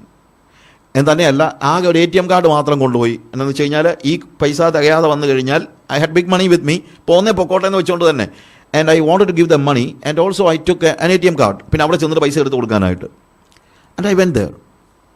റിസ്ക് എടുത്ത് കയറി പോയതാണ്. തിരിച്ച് വന്നാൽ ഏറ്റവും കുറഞ്ഞത് ജീവനോടെ തിരിച്ച് വന്നില്ലെങ്കിൽ കുഴപ്പമില്ല, ഡോക്യുമെൻറ്റ്സ് കൊണ്ട് പ്രയോജനമൊന്നുമില്ല. പിന്നെ വരികയാണെങ്കിൽ പിന്നെ നമ്മുടെ ഡോക്യുമെൻറ്റ്സ് എല്ലാം കൂടെ കളയാൻ പറ്റത്തില്ലല്ലോ എന്ന് വെച്ചുകൊണ്ടാണ് ഞാനതെല്ലാം അവിടെ വെച്ചിട്ട് പോയത്. അവിടെ ചെന്നപ്പോൾ എനിക്ക് മനസ്സിലായി, നമ്മുടെ ചർച്ചിൽപ്പെട്ട 20 പേർക്ക് വീടുകൾ നഷ്ടപ്പെട്ടിട്ടുണ്ട്. I was just consoling them and I said don't worry. അന്നൊന്നും അറിയത്തില്ല, അന്ന് ഗവൺമെൻറ് എങ്ങനെ ഇടപെടുമെന്നൊന്നും അറിയത്തില്ല. എന്നാൽ ഞാൻ അവരോട് പറഞ്ഞു, നിങ്ങൾക്ക് തീർച്ചയായിട്ടും ദൈവം സഹായിക്കും. എന്നിട്ട് അവരോട് ഞാൻ പറഞ്ഞു, ഡോണ്ട് വറി, നമ്മൾ ആ വീടെല്ലാം പണിയും, നമ്മുടെ ചർച്ച് തന്നെ നിങ്ങൾക്കത് പണിത് തരും എന്നെല്ലാം പറഞ്ഞ് അവരെ ഒത്തിരി ആശ്വസിപ്പിച്ചു. കുറച്ച് കഴിഞ്ഞപ്പോഴത്തേക്ക് ഗവൺമെൻറ് ഭയങ്കര ഫേവറബിളായിട്ട് ഇടപെടാൻ തുടങ്ങി. വീട് പോയവർക്കെല്ലാം അപ് ടു 50,000 റുപ്പീസ് ഗവൺമെൻറ് കൊടുക്കാൻ തുടങ്ങി. അപ്പം ഞാൻ പിന്നീട് അവിടെ ചെന്നപ്പോഴത്തേക്ക് പറഞ്ഞു, ഓക്കെ, നിങ്ങൾ ഗവൺമെൻറ്റിൽ നിന്ന് കിട്ടുന്ന പൈസ വാങ്ങിയിട്ട് അതുകൊണ്ട് ബാക്കിയുള്ള പൈസ എത്ര ആവശ്യമുണ്ടെങ്കിലും നമ്മുടെ മിഷൻ നിങ്ങൾക്ക് അത് ചെയ്തു തരും എന്ന് പറഞ്ഞു. കാര്യങ്ങളെല്ലാം അറേഞ്ച് ചെയ്തു. അപ്പോൾ അവിടെയുള്ള നവീൻ പ്രധാൻ എന്ന് പറയുന്ന ഒരു ആദിവാസി ഖന്തോ ഇതിനകത്തുള്ള അവിടുത്തെ നമ്മുടെ പാസ്റ്റർ, അവൻ ആ ചർച്ചിലെ പാസ്റ്റർ അല്ല, he is working somewhere else, but he belong to that church. ഇവൻ്റെ വീട് കുറേ കൂടെ വനത്തിനകത്താണ്. ഇവൻ്റെ വീടും ഇതേപോലെ തന്നെ ചേർന്നിരുന്ന മറ്റ് വീടുകളിൽ നിന്ന് അറുത്ത് മാറ്റിയിട്ട് ഇവർ തീയിട്ട് ചുട്ട് കളഞ്ഞതാണ്. That is totally destroyed. അപ്പം ഞാൻ 3rd ടൈം അവിടെ ചെന്നപ്പോൾ നവീനോട് ചോദിച്ചു, നവീൻ എങ്ങനെയുണ്ട്, നിൻ്റെ വീടിൻ്റെ പണി എന്തായി? ചെയ്യണം. ഞാൻ പറഞ്ഞു, തുടങ്ങിയില്ലേ? ഇല്ല, തുടങ്ങണം. ചോദിച്ചു, വായി, നിനക്ക് ഗവൺമെൻറ്റിൽ നിന്ന് പൈസ കിട്ടിയില്ലേ? അത് ബാക്കിയുള്ള പൈസ ഞാൻ പറഞ്ഞായിരുന്നല്ലോ, എത്ര പൈസ ആണെന്ന് പറഞ്ഞു കഴിഞ്ഞാലും പ്രശ്നമില്ല, because he is our pastor. I said, നിന്നോട് ഞാൻ പറഞ്ഞായിരുന്നല്ലോ, ഗവൺമെൻറ്റിൽ നിന്ന് കിട്ടുന്ന പൈസ കൊണ്ട് തുടങ്ങിക്കഴിഞ്ഞാൽ ബാക്കിയുള്ള കാര്യങ്ങൾ ഞാൻ തന്നേക്കാമെന്ന് പറഞ്ഞായിരുന്നല്ലോ. ഗവൺമെൻറ്റിൽ നിന്ന് പൈസ കിട്ടിയില്ല. വൈ? അപ്പോൾ ഇവൻ പറഞ്ഞതെന്നറിയാമോ, എൻ്റെ വീട് മറ്റുള്ള ഹിന്ദുക്കളുടെ വീടിൻ്റെ കൂട്ടത്തിലിടുന്ന വീടാണ്. അതുകൊണ്ട് ഈ റയറ്റ് ഉണ്ടായപ്പോൾ മൊത്തമായിട്ട് കത്തിച്ച സ്ഥലങ്ങളിലൊക്കെ പോലീസ് വന്ന് FIR എഴുതി. എൻ്റെ വീടിന് വേണ്ടി FIR എഴുതാൻ പോലീസ് വരണമെങ്കിൽ ഞാനൊരു കംപ്ലയിൻറ്റ് പോലീസ് സ്റ്റേഷനിൽ കൊടുക്കണം. റയറ്റിൻ്റെ സമയത്ത് അല്ലെങ്കിൽ ഫെനാറ്റിക്സ് വന്നിട്ട് എൻ്റെ വീട് കത്തിച്ച് കളഞ്ഞു, അതുകൊണ്ട് ഗവൺമെൻറ് എനിക്ക് സഹായമായിട്ട് ചെയ്യണമെന്ന് പറഞ്ഞു ഒരു കംപ്ലയിൻറ്റ് എഴുതി പോലീസ് സ്റ്റേഷനിൽ കൊടുക്കണമെന്ന് പറഞ്ഞു, അല്ലെങ്കിൽ FIR തരത്തിലെന്ന് പറഞ്ഞു. ഞാൻ ആലോചിച്ചു, എന്തുകൊണ്ടാണ് അവരെൻ്റെ വീട് കത്തിച്ച് കളഞ്ഞത്? Because I M A Christian. അങ്ങനെ ക്രിസ്ത്യൻ ആയതുകൊണ്ടാണ് അവരത് ചെയ്തതെങ്കിൽ, ഞാൻ വേദോസം വായിച്ചപ്പോൾ സമ്പത്തുക്കളുടെ അപഹാരം അവർ സന്തോഷത്തോടെ സഹിച്ചു എന്ന് വേദോസം വായിച്ചു, അതുകൊണ്ട് ഞാൻ കംപ്ലയിൻറ്റ് എഴുതി കൊടുത്തില്ല എന്ന് പറഞ്ഞു. അപ്പം ഞാൻ ആലോചിച്ചു, ഇവിടെ കുമ്പനാട്ടുകാരനായ ഒരു പെന്തിക്കോസുകാരൻ ഇത് പറയുമെന്ന് ഞാൻ ചിന്തിക്കുന്നില്ല. അവൻ്റെ മനസ്സിൽ അതാണ് ദൈവം അവൻ്റെ മനസ്സിൽ ക്രിയേറ്റ് ചെയ്തിരിക്കുന്നതായ കാര്യം. അവൻ പറഞ്ഞു, ഞാൻ കംപ്ലയിൻറ്റ് എഴുതി കൊടുക്കണമെന്ന് അവർ പോലീസ് പറഞ്ഞപ്പോഴത്തേക്ക് ഞാൻ പറഞ്ഞു, ഐ എം സോറി, എനിക്കത് ചെയ്യാൻ പറ്റത്തില്ല. കാര്യം വേദോസം പറയുന്നത് എന്താണ്? സമ്പത്തുക്കളുടെ അപഹാരം സന്തോഷത്തോടെ സഹിച്ചു. ഇവൻ എന്നോട് ഈ കാര്യവും പറഞ്ഞില്ല. ഞാൻ തിരിച്ച് എന്താ വീട് പണിയണം എന്നൊക്കെ പറയുന്നുള്ളൂ. പണവും ചോദിക്കുന്നില്ല, ഈ കാര്യം പറഞ്ഞ് പ്രൊജക്റ്റ് ചെയ്യുന്നില്ല. This is what I said. വേദപുസ്തകം ശരിയായിട്ട് മനസ്സിലാക്കിയിട്ടുള്ള ഒറിയാക്കാരൻ എന്താണ്? സമ്പത്തുക്കളുടെ അപഹാരം സന്തോഷത്തോടെ സഹിക്കാൻ തയ്യാറായവനാണ്. നമ്മൾ വലിയ വേദോസം നമുക്കറിയാം, അതാണ് ഇതാണ്. നമ്മൾ അറിയാം, കരാമാർക്കൊന്നും വേദോസം അറിയത്തില്ല. വേദോസം അറിയാവുന്ന നിങ്ങളോ? ആരാണ് ഭേദം? That is a question. അനുസരിക്കാത്തവൻ വേദോസം അറിയാമെന്ന് പറഞ്ഞാൽ എന്താണ് അർത്ഥം? പലപ്പോഴും അന്യായം ചെയ്യുന്നവൻ ദൈവരാജ്യം അവകാശമാക്കിയില്ല എന്നുള്ളത് അറിയില്ല എന്ന് ചോദിക്കുമ്പോൾ അറിയാൻ വയ്യാത്ത അനേകരുണ്ട്. അവരുടെ കാര്യം ആണ്. ഞാൻ മൊറംപാല എന്ന് പറയുന്ന ദാറ്റ് ഈസ് ഇൻ മൊസാംബിക്കിലെ ഒരു ഇൻറ്റീരിയർ പ്രദേശമാണ്. ഞാനൊരു 2 ദിവസത്തെ പാസ്റ്റേഴ്സിന് വേണ്ടി ക്ലാസ് എടുത്തതാണ്. 2 ദിവസത്തെ ക്ലാസ് കഴിഞ്ഞപ്പോൾ മൊറംപാലയിൽ ഒരു പാസ്റ്ററിൻ്റെ അടുത്ത് വന്ന് പറഞ്ഞു, മിഷണറി, ഞാൻ 89 തൊട്ട് പാസ്റ്ററാണ്, പക്ഷേ മദ്യപാനി സ്വർഗ്ഗരാജ്യം അവകാശമാക്കിയില്ലെന്ന് ഞാൻ ഇതുവരെ കേട്ടിട്ടില്ലെന്ന്. അപ്പം ഞാനോട് ചോദിച്ചു, അവൻ കുടിക്കും, അവൻ മദ്യപിക്കുന്ന ആളാ? ഞാൻ ചോദിച്ചു, നീ വേദോസം വായിച്ചിട്ടില്ലേ? നിൻ്റെ വേദോസം ഇല്ലെന്ന് ചോദിച്ചു. എൻ്റെ കയ്യിലൊരു പോർച്ചുഗീസ് ബൈബിളുണ്ട്, പക്ഷേ എനിക്ക് അതുകൊണ്ട് വായിച്ചാൽ അത്രയും ഒന്നും മനസ്സിലാകത്തില്ല. കാര്യം നമ്മളിവിടെയും 10ാം ക്ലാസ് വരെ പഠിച്ച ഒരാളുടെ കയ്യിൽ ഒരു ഇംഗ്ലീഷ് ബൈബിൾ കൊണ്ട് കൊടുത്തു കഴിഞ്ഞാൽ വായിക്കാമോ എന്ന് ചോദിച്ചാൽ വായിക്കാമായിരിക്കും, പക്ഷേ അത് മനസ്സിലാക്കാൻ അല്ലെങ്കിൽ മനസ്സിലാക്കാൻ ബുദ്ധിമുട്ടുണ്ടല്ലോ. എന്ന് പറഞ്ഞതുപോലെ is not that much educated, but he can read it, but വായിച്ചാലും അവൻ അത്രയും ഗ്രഹിക്കാനായിട്ട് കഴിയുന്നില്ല. അതുകൊണ്ട് ഇവൻ ഇതുവരെയും മനസ്സിലാക്കിയിട്ടില്ല മദ്യപാനി ദൈവരാജ്യം അവകാശമാക്കിയില്ല. അവൻ മദ്യപിക്കുന്ന ആളാണ്. അവൻ തന്നെയല്ല, പല പാസ്റ്റേഴ്സും മദ്യപിക്കുന്നവരാണ്. അപ്പം ഞാൻ ആലോചിച്ചു, എൻ്റെ ദൈവം, ഇവൻ അറിയാൻ വയ്യാത്തത് കൊണ്ടാണല്ലോ. അറിയാവുന്ന എത്രയോ പേര് പഠിച്ച കാര്യങ്ങൾ പ്രായോഗികമാക്കാതിരിക്കുന്നു. Many people do not know. പക്ഷേ അന്യായം ചെയ്യുന്നവൻ ദൈവരാജ്യം അവകാശമാക്കിയെന്ന് നിനക്കറിയത്തില്ല, എന്നിട്ടും നീ എന്താണ് ഇത് ചെയ്യുന്നത്? സമ്പത്തുക്കളുടെ അപഹാരം സന്തോഷത്തോടെ സഹിച്ചു എന്നുള്ളത് നിങ്ങൾ വായിച്ചിട്ടില്ല, എന്നിട്ടും എന്താണ് വ്യവഹാരത്തിന് പോകുന്നത്? That is a question. എന്നിട്ട് പോൾ പറയുകയാണ്, നിങ്ങളും ഈ വകക്കാരായിരുന്നു. അവിടെ പറഞ്ഞിരിക്കുന്ന കാര്യം അതാണ്, നിങ്ങളെ തന്നെ വഞ്ചിക്കാതിരിപ്പീൻ. ദുർനടപ്പുകാർ, വിഗ്രഹാരാധികൾ, വ്യഭിചാരികൾ, സ്വയഭോഗികൾ, പുരുഷകാമികൾ, കള്ളന്മാർ, അത്യാഗ്രഹികൾ, മദ്യപന്മാർ, വാവിഷ്ഠാനക്കാർ, പിടിച്ചുപറിക്കാർ എന്നിവർ ദൈവരാജ്യം അവകാശമാക്കുകയില്ല. നിങ്ങളും ചിലർ ഈ വകക്കാരായിരുന്നു. See, that's very interesting. നമ്മളാരും സ്വർഗത്തിൽ നിന്ന് നേരെ ഭൂമിയിലോട്ട് പൊട്ടി വീണതല്ല, അത് നിങ്ങൾ മനസ്സിലാക്കണം. ചിലരുടെയൊക്കെ ചിന്തയും വർത്തമാനവും ഒക്കെ കേട്ട് കഴിഞ്ഞാൽ എന്താ, ഇവർ നേരെ സ്വർഗത്തിൽ നിന്ന് ഇങ്ങോട്ട് പൊട്ടി വീണതാണെന്നുള്ള നിലയിലാണ്. അതായത് ഞാനൊന്നും ഈ വകക്കാരനല്ലായിരുന്നെന്നുള്ള രീതിയിലാണ് പലപ്പോഴും ആളുകൾ സംസാരിക്കുന്നത്. പക്ഷെ അങ്ങനൊന്നുമല്ല, നമ്മളെല്ലാം ഈ വകക്കാരൊക്കെ ആയിരുന്നു എന്ന് നിങ്ങൾ മനസ്സിലാക്കണം. We all were like this. കാര്യം നമ്മുടെയൊക്കെ ഹൃദയത്തിൻ്റെ ഉള്ളിൽ ഈ കാപട്യവും എല്ലാം കിടന്നിരുന്നു എന്നുള്ളതാണ് പ്രധാനപ്പെട്ട കാര്യം. മത്തായിയുടെ സുവിശേഷത്തിൽ അതിൻ്റെ ഞാൻ പെട്ടെന്ന് ഒരു കാര്യം, 12ാം അധ്യായത്തിൻ്റെ മാത്യു ചാപ്റ്റർ 13, അതിനകത്ത് കർത്താവ് സംസാരിക്കുന്ന ഒരു ഭാഗം വേഴ്സ് 33 ഓൺവേഴ്സ് വായിക്കുമ്പോൾ, മൊത്തമായിട്ട് വായിക്കാൻ എനിക്ക് നേരമില്ല, I just want to read it. ഒന്നുകിൽ വൃക്ഷം നല്ലത്, ഫലവും നല്ലത് എന്ന് വയ്പ്പീൻ, അല്ലായെങ്കിൽ വൃക്ഷം ചീത്ത, ഫലവും ചീത്ത എന്ന് വയ്പ്പീൻ. ഫലം കൊണ്ടല്ലോ വൃക്ഷം അറിയുന്നത്. സർപ്പസന്തതികളെ, നിങ്ങൾ ദുഷ്ടരായിരിക്കുക, നല്ലത് സംസാരിക്കാൻ നിങ്ങൾക്ക് എങ്ങനെ കഴിയും? ഹൃദയം നിറഞ്ഞ് കവിയുന്നു നിന്നല്ലോ വായ സംസാരിക്കുന്നത്. ദറ്റ് മീൻസ് എത്ര നമുക്ക് ആക്ട് ചെയ്താലും ആ ആക്ട് ചെയ്യുന്നതിനിടയ്ക്കും പെട്ടെന്ന് ഹൃദയം നിറഞ്ഞു വരുന്ന കാര്യങ്ങൾ വായി സംസാരിക്കും എന്നുള്ളതിനകത്ത് സംശയമൊന്നുമില്ല. നമ്മളതിനെയൊക്കെ മറച്ചു വെക്കാനൊക്കെ നോക്കുമായിരിക്കും, അല്ലെങ്കിൽ നമ്മൾ ആക്ട് ചെയ്യാനായിട്ട് നോക്കുമായിരിക്കും, അല്ലേ? ആക്ട് ചെയ്യുന്നതുകൊണ്ടാണ് നമ്മളെപ്പോഴും പറയുന്നത്, ഞാനൊരു മര്യാദ പാപിയായി ജീവിക്കുകയായിരുന്നെന്ന്. എന്തോന്ന് മര്യാദ പാപി? എടാ, പാപിയാണെങ്കിൽ മര്യാദയില്ല, മര്യാദയുണ്ടേ പാപിയുമല്ല. ചുമ്മാ വെറുതെ നമ്മൾ പറയുന്ന വാക്കാണ്. ഒരു മര്യാദ പാപി ആരെങ്കിലും വിളിക്കാമായിരുന്നെങ്കിൽ, മര്യാദ പാപി എന്ന് വിളിക്കാമായിരുന്നെങ്കിൽ എൻ്റെ ചിന്ത പോളിനെയാണ്. കാര്യം ന്യായപ്രമാണം സംബന്ധിച്ച് അവനോട് ക്വസ്റ്റ്യൻ ചെയ്യാൻ ആരുമില്ലായിരുന്നാണ് പറയുന്നത്. He was blameless before the law. പക്ഷെ അവനെക്കുറിച്ച് തന്നെ വിളിക്കുന്നത് ആ പാപികളും ഞാൻ ഒന്നാമൻ. അപ്പോഴാണ് നമ്മൾ പറയുന്നത് ഞാൻ ഒരു മര്യാദ പാപിയായിരുന്നെന്ന്. പ്രിയമുള്ളവരെ, നമ്മളൊക്കെ ഈ വകക്കാരായിരുന്നു എന്നുള്ളത് നിങ്ങൾ മറന്നു പോകരുത്. പക്ഷേ ദൈവം നമ്മളെ ട്രാൻസ്ഫോം ചെയ്തത് കൊണ്ടാണ് കാര്യങ്ങൾക്ക് വ്യത്യാസമുണ്ടായത്. നിങ്ങളിൽ പലരും ഈ വകക്കാരായിരുന്നു, എങ്കിലും നിങ്ങൾ കർത്താവായ യേശുക്രിസ്തുവിൻ്റെ നാമത്തിലും നമ്മുടെ ദൈവത്തിൻ്റെ ആത്മാവിനാലും നിങ്ങളെ തന്നെ കഴുകി ശുദ്ധീകരണവും നീതീകരണവും പ്രാപിച്ചിരിക്കുന്നു. ഇത് നമ്മളും ഇതേപോലെ തന്നെയുള്ള ആൾക്കാരായിരുന്നു. നമ്മുടെ ഹൃദയത്തിലും നമ്മുടെ മനസ്സിലുമെല്ലാം ദുഷ്ടത ഉണ്ടായിരുന്നു. ചില ആളുകൾ പറയുമല്ലോ, എനിക്കെന്നാ വളപ്പോ പൊളപ്പോ വല്ലോ അറിയാമോ എന്ന്. നമുക്ക് ആർക്കും അറിയാൻ വയ്യാത്ത വളപ്പും പൊളപ്പും ഒക്കെ നമുക്കെല്ലാവർക്കും അറിയാം. നമുക്കറിയത്തില്ലെന്നുള്ളത് നമ്മുടെ ചിന്തയാണ്. നമുക്കെല്ലാവർക്കും അറിയാം. പക്ഷേ നമ്മൾക്ക് അറിയത്തില്ലെന്നാണ് നമ്മുടെ ആക്ട്. അറിയത്തില്ലെന്നുള്ളതാണ് നമ്മുടെ ആക്ട്. പക്ഷേ യാഥാർത്ഥ്യം എന്താണ്? ഇതെല്ലാം നമുക്കറിയാമായിരുന്നു തന്നെയല്ല, നമ്മൾ ഇതിനകത്ത് മുഴുകിക്കിടന്നവരാണ്.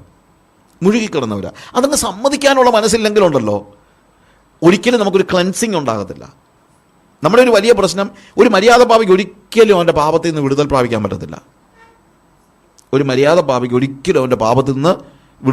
പറ്റത്തില്ല. നമ്മുടെ ചിന്ത എന്നറിയാമോ?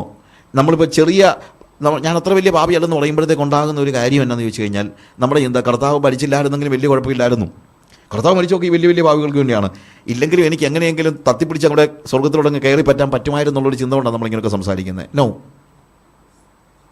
നമുക്ക് ദൈവം ചെയ്ത ഉപകാരം എന്താണ്?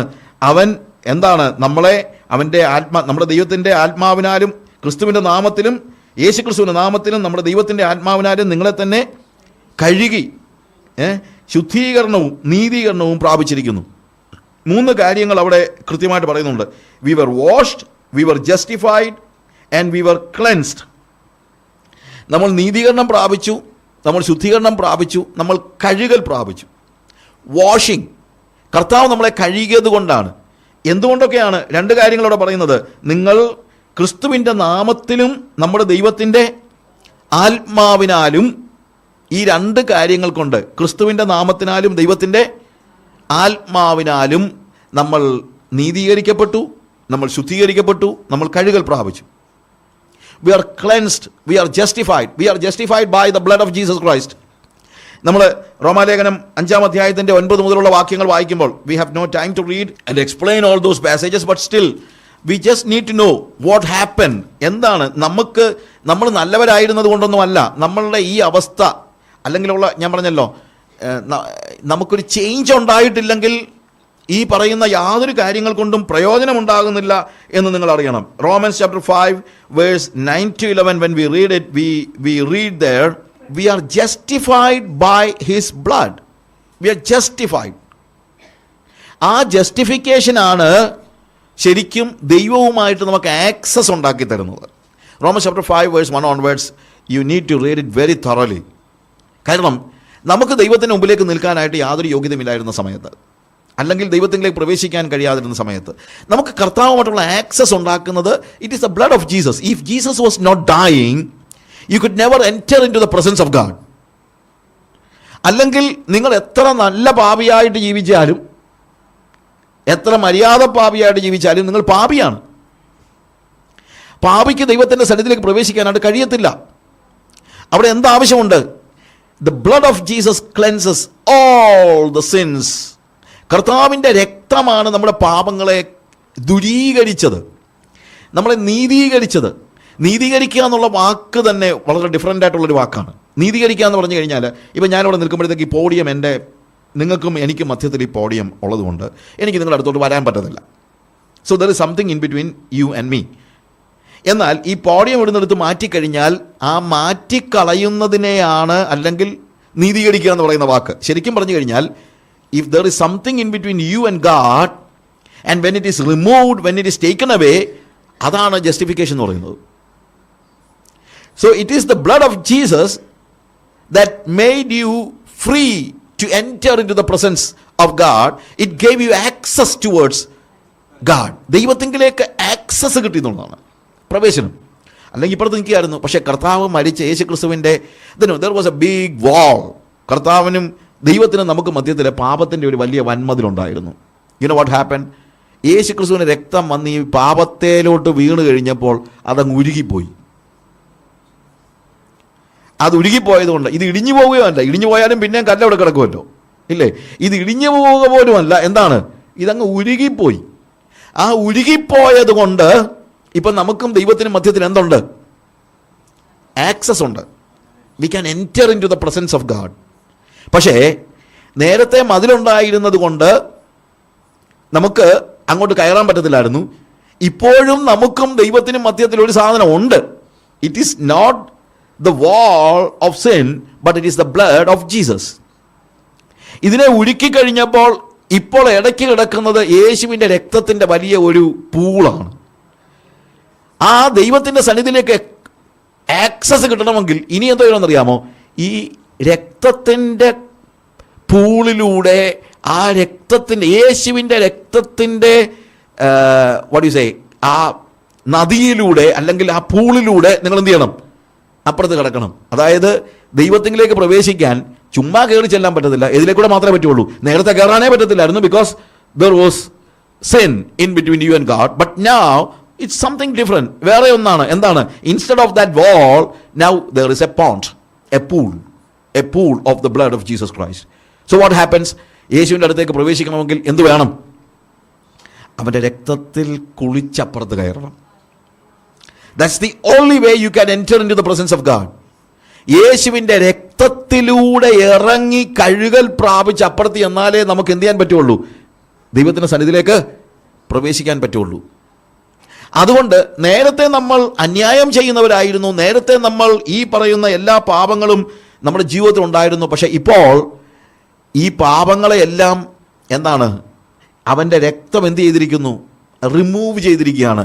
അങ്ങനെ യേശുക്രിസ്തുവിൻ്റെ രക്തത്തിൻ്റെ ആ പൂളിലൂടെ കയറി അപ്പുറത്ത് ചെന്നാലേ നീതീകരിക്കപ്പെട്ടവരാവുകയുള്ളൂ. അതുകൊണ്ടാണ് അവൻ്റെ രക്തത്താൽ നീതീകരിക്കപ്പെട്ട ശേഷം എന്ന് പറയുന്നത്. We are justified by his blood. ഇതിൽ കുറഞ്ഞ ഒരു കാര്യമില്ല. അത് ഏത് പാപിയും ഇതിലെ കൂടെ കയറി ഇറങ്ങിയാലേ പറ്റുള്ളൂ. അല്ലാതെ ആർക്കും പറയാൻ പറ്റത്തില്ല, എന്താ ഞാൻ അത്രയും വലിയ പാപം ചെയ്തിട്ടില്ലാത്തത് കൊണ്ട് ഒരു വള്ളത്തെ പോകാമെന്ന് പറയാൻ പറ്റത്തില്ല. If you want to be justified and if you want to have access with God, you need to dip yourself in the pool of the blood of Jesus Christ. There is no other way. വേറെ ഒരു വഴിയും അതിനില്ല. അതുകൊണ്ട് you are cleansed, you are washed. നമ്മൾ യെഹെസ്കേൽ പ്രവചനം അതിൻ്റെ 36-ാം അധ്യായം വായിക്കുമ്പോഴത്തേക്ക് ഒരു cleansing ഏജൻ്റായിട്ട് holy spirit work ചെയ്യുന്നത് നമ്മളവിടെ കാണുന്നത്. യെഹെസ്കേൽ പ്രവചനം ചാപ്റ്റർ 36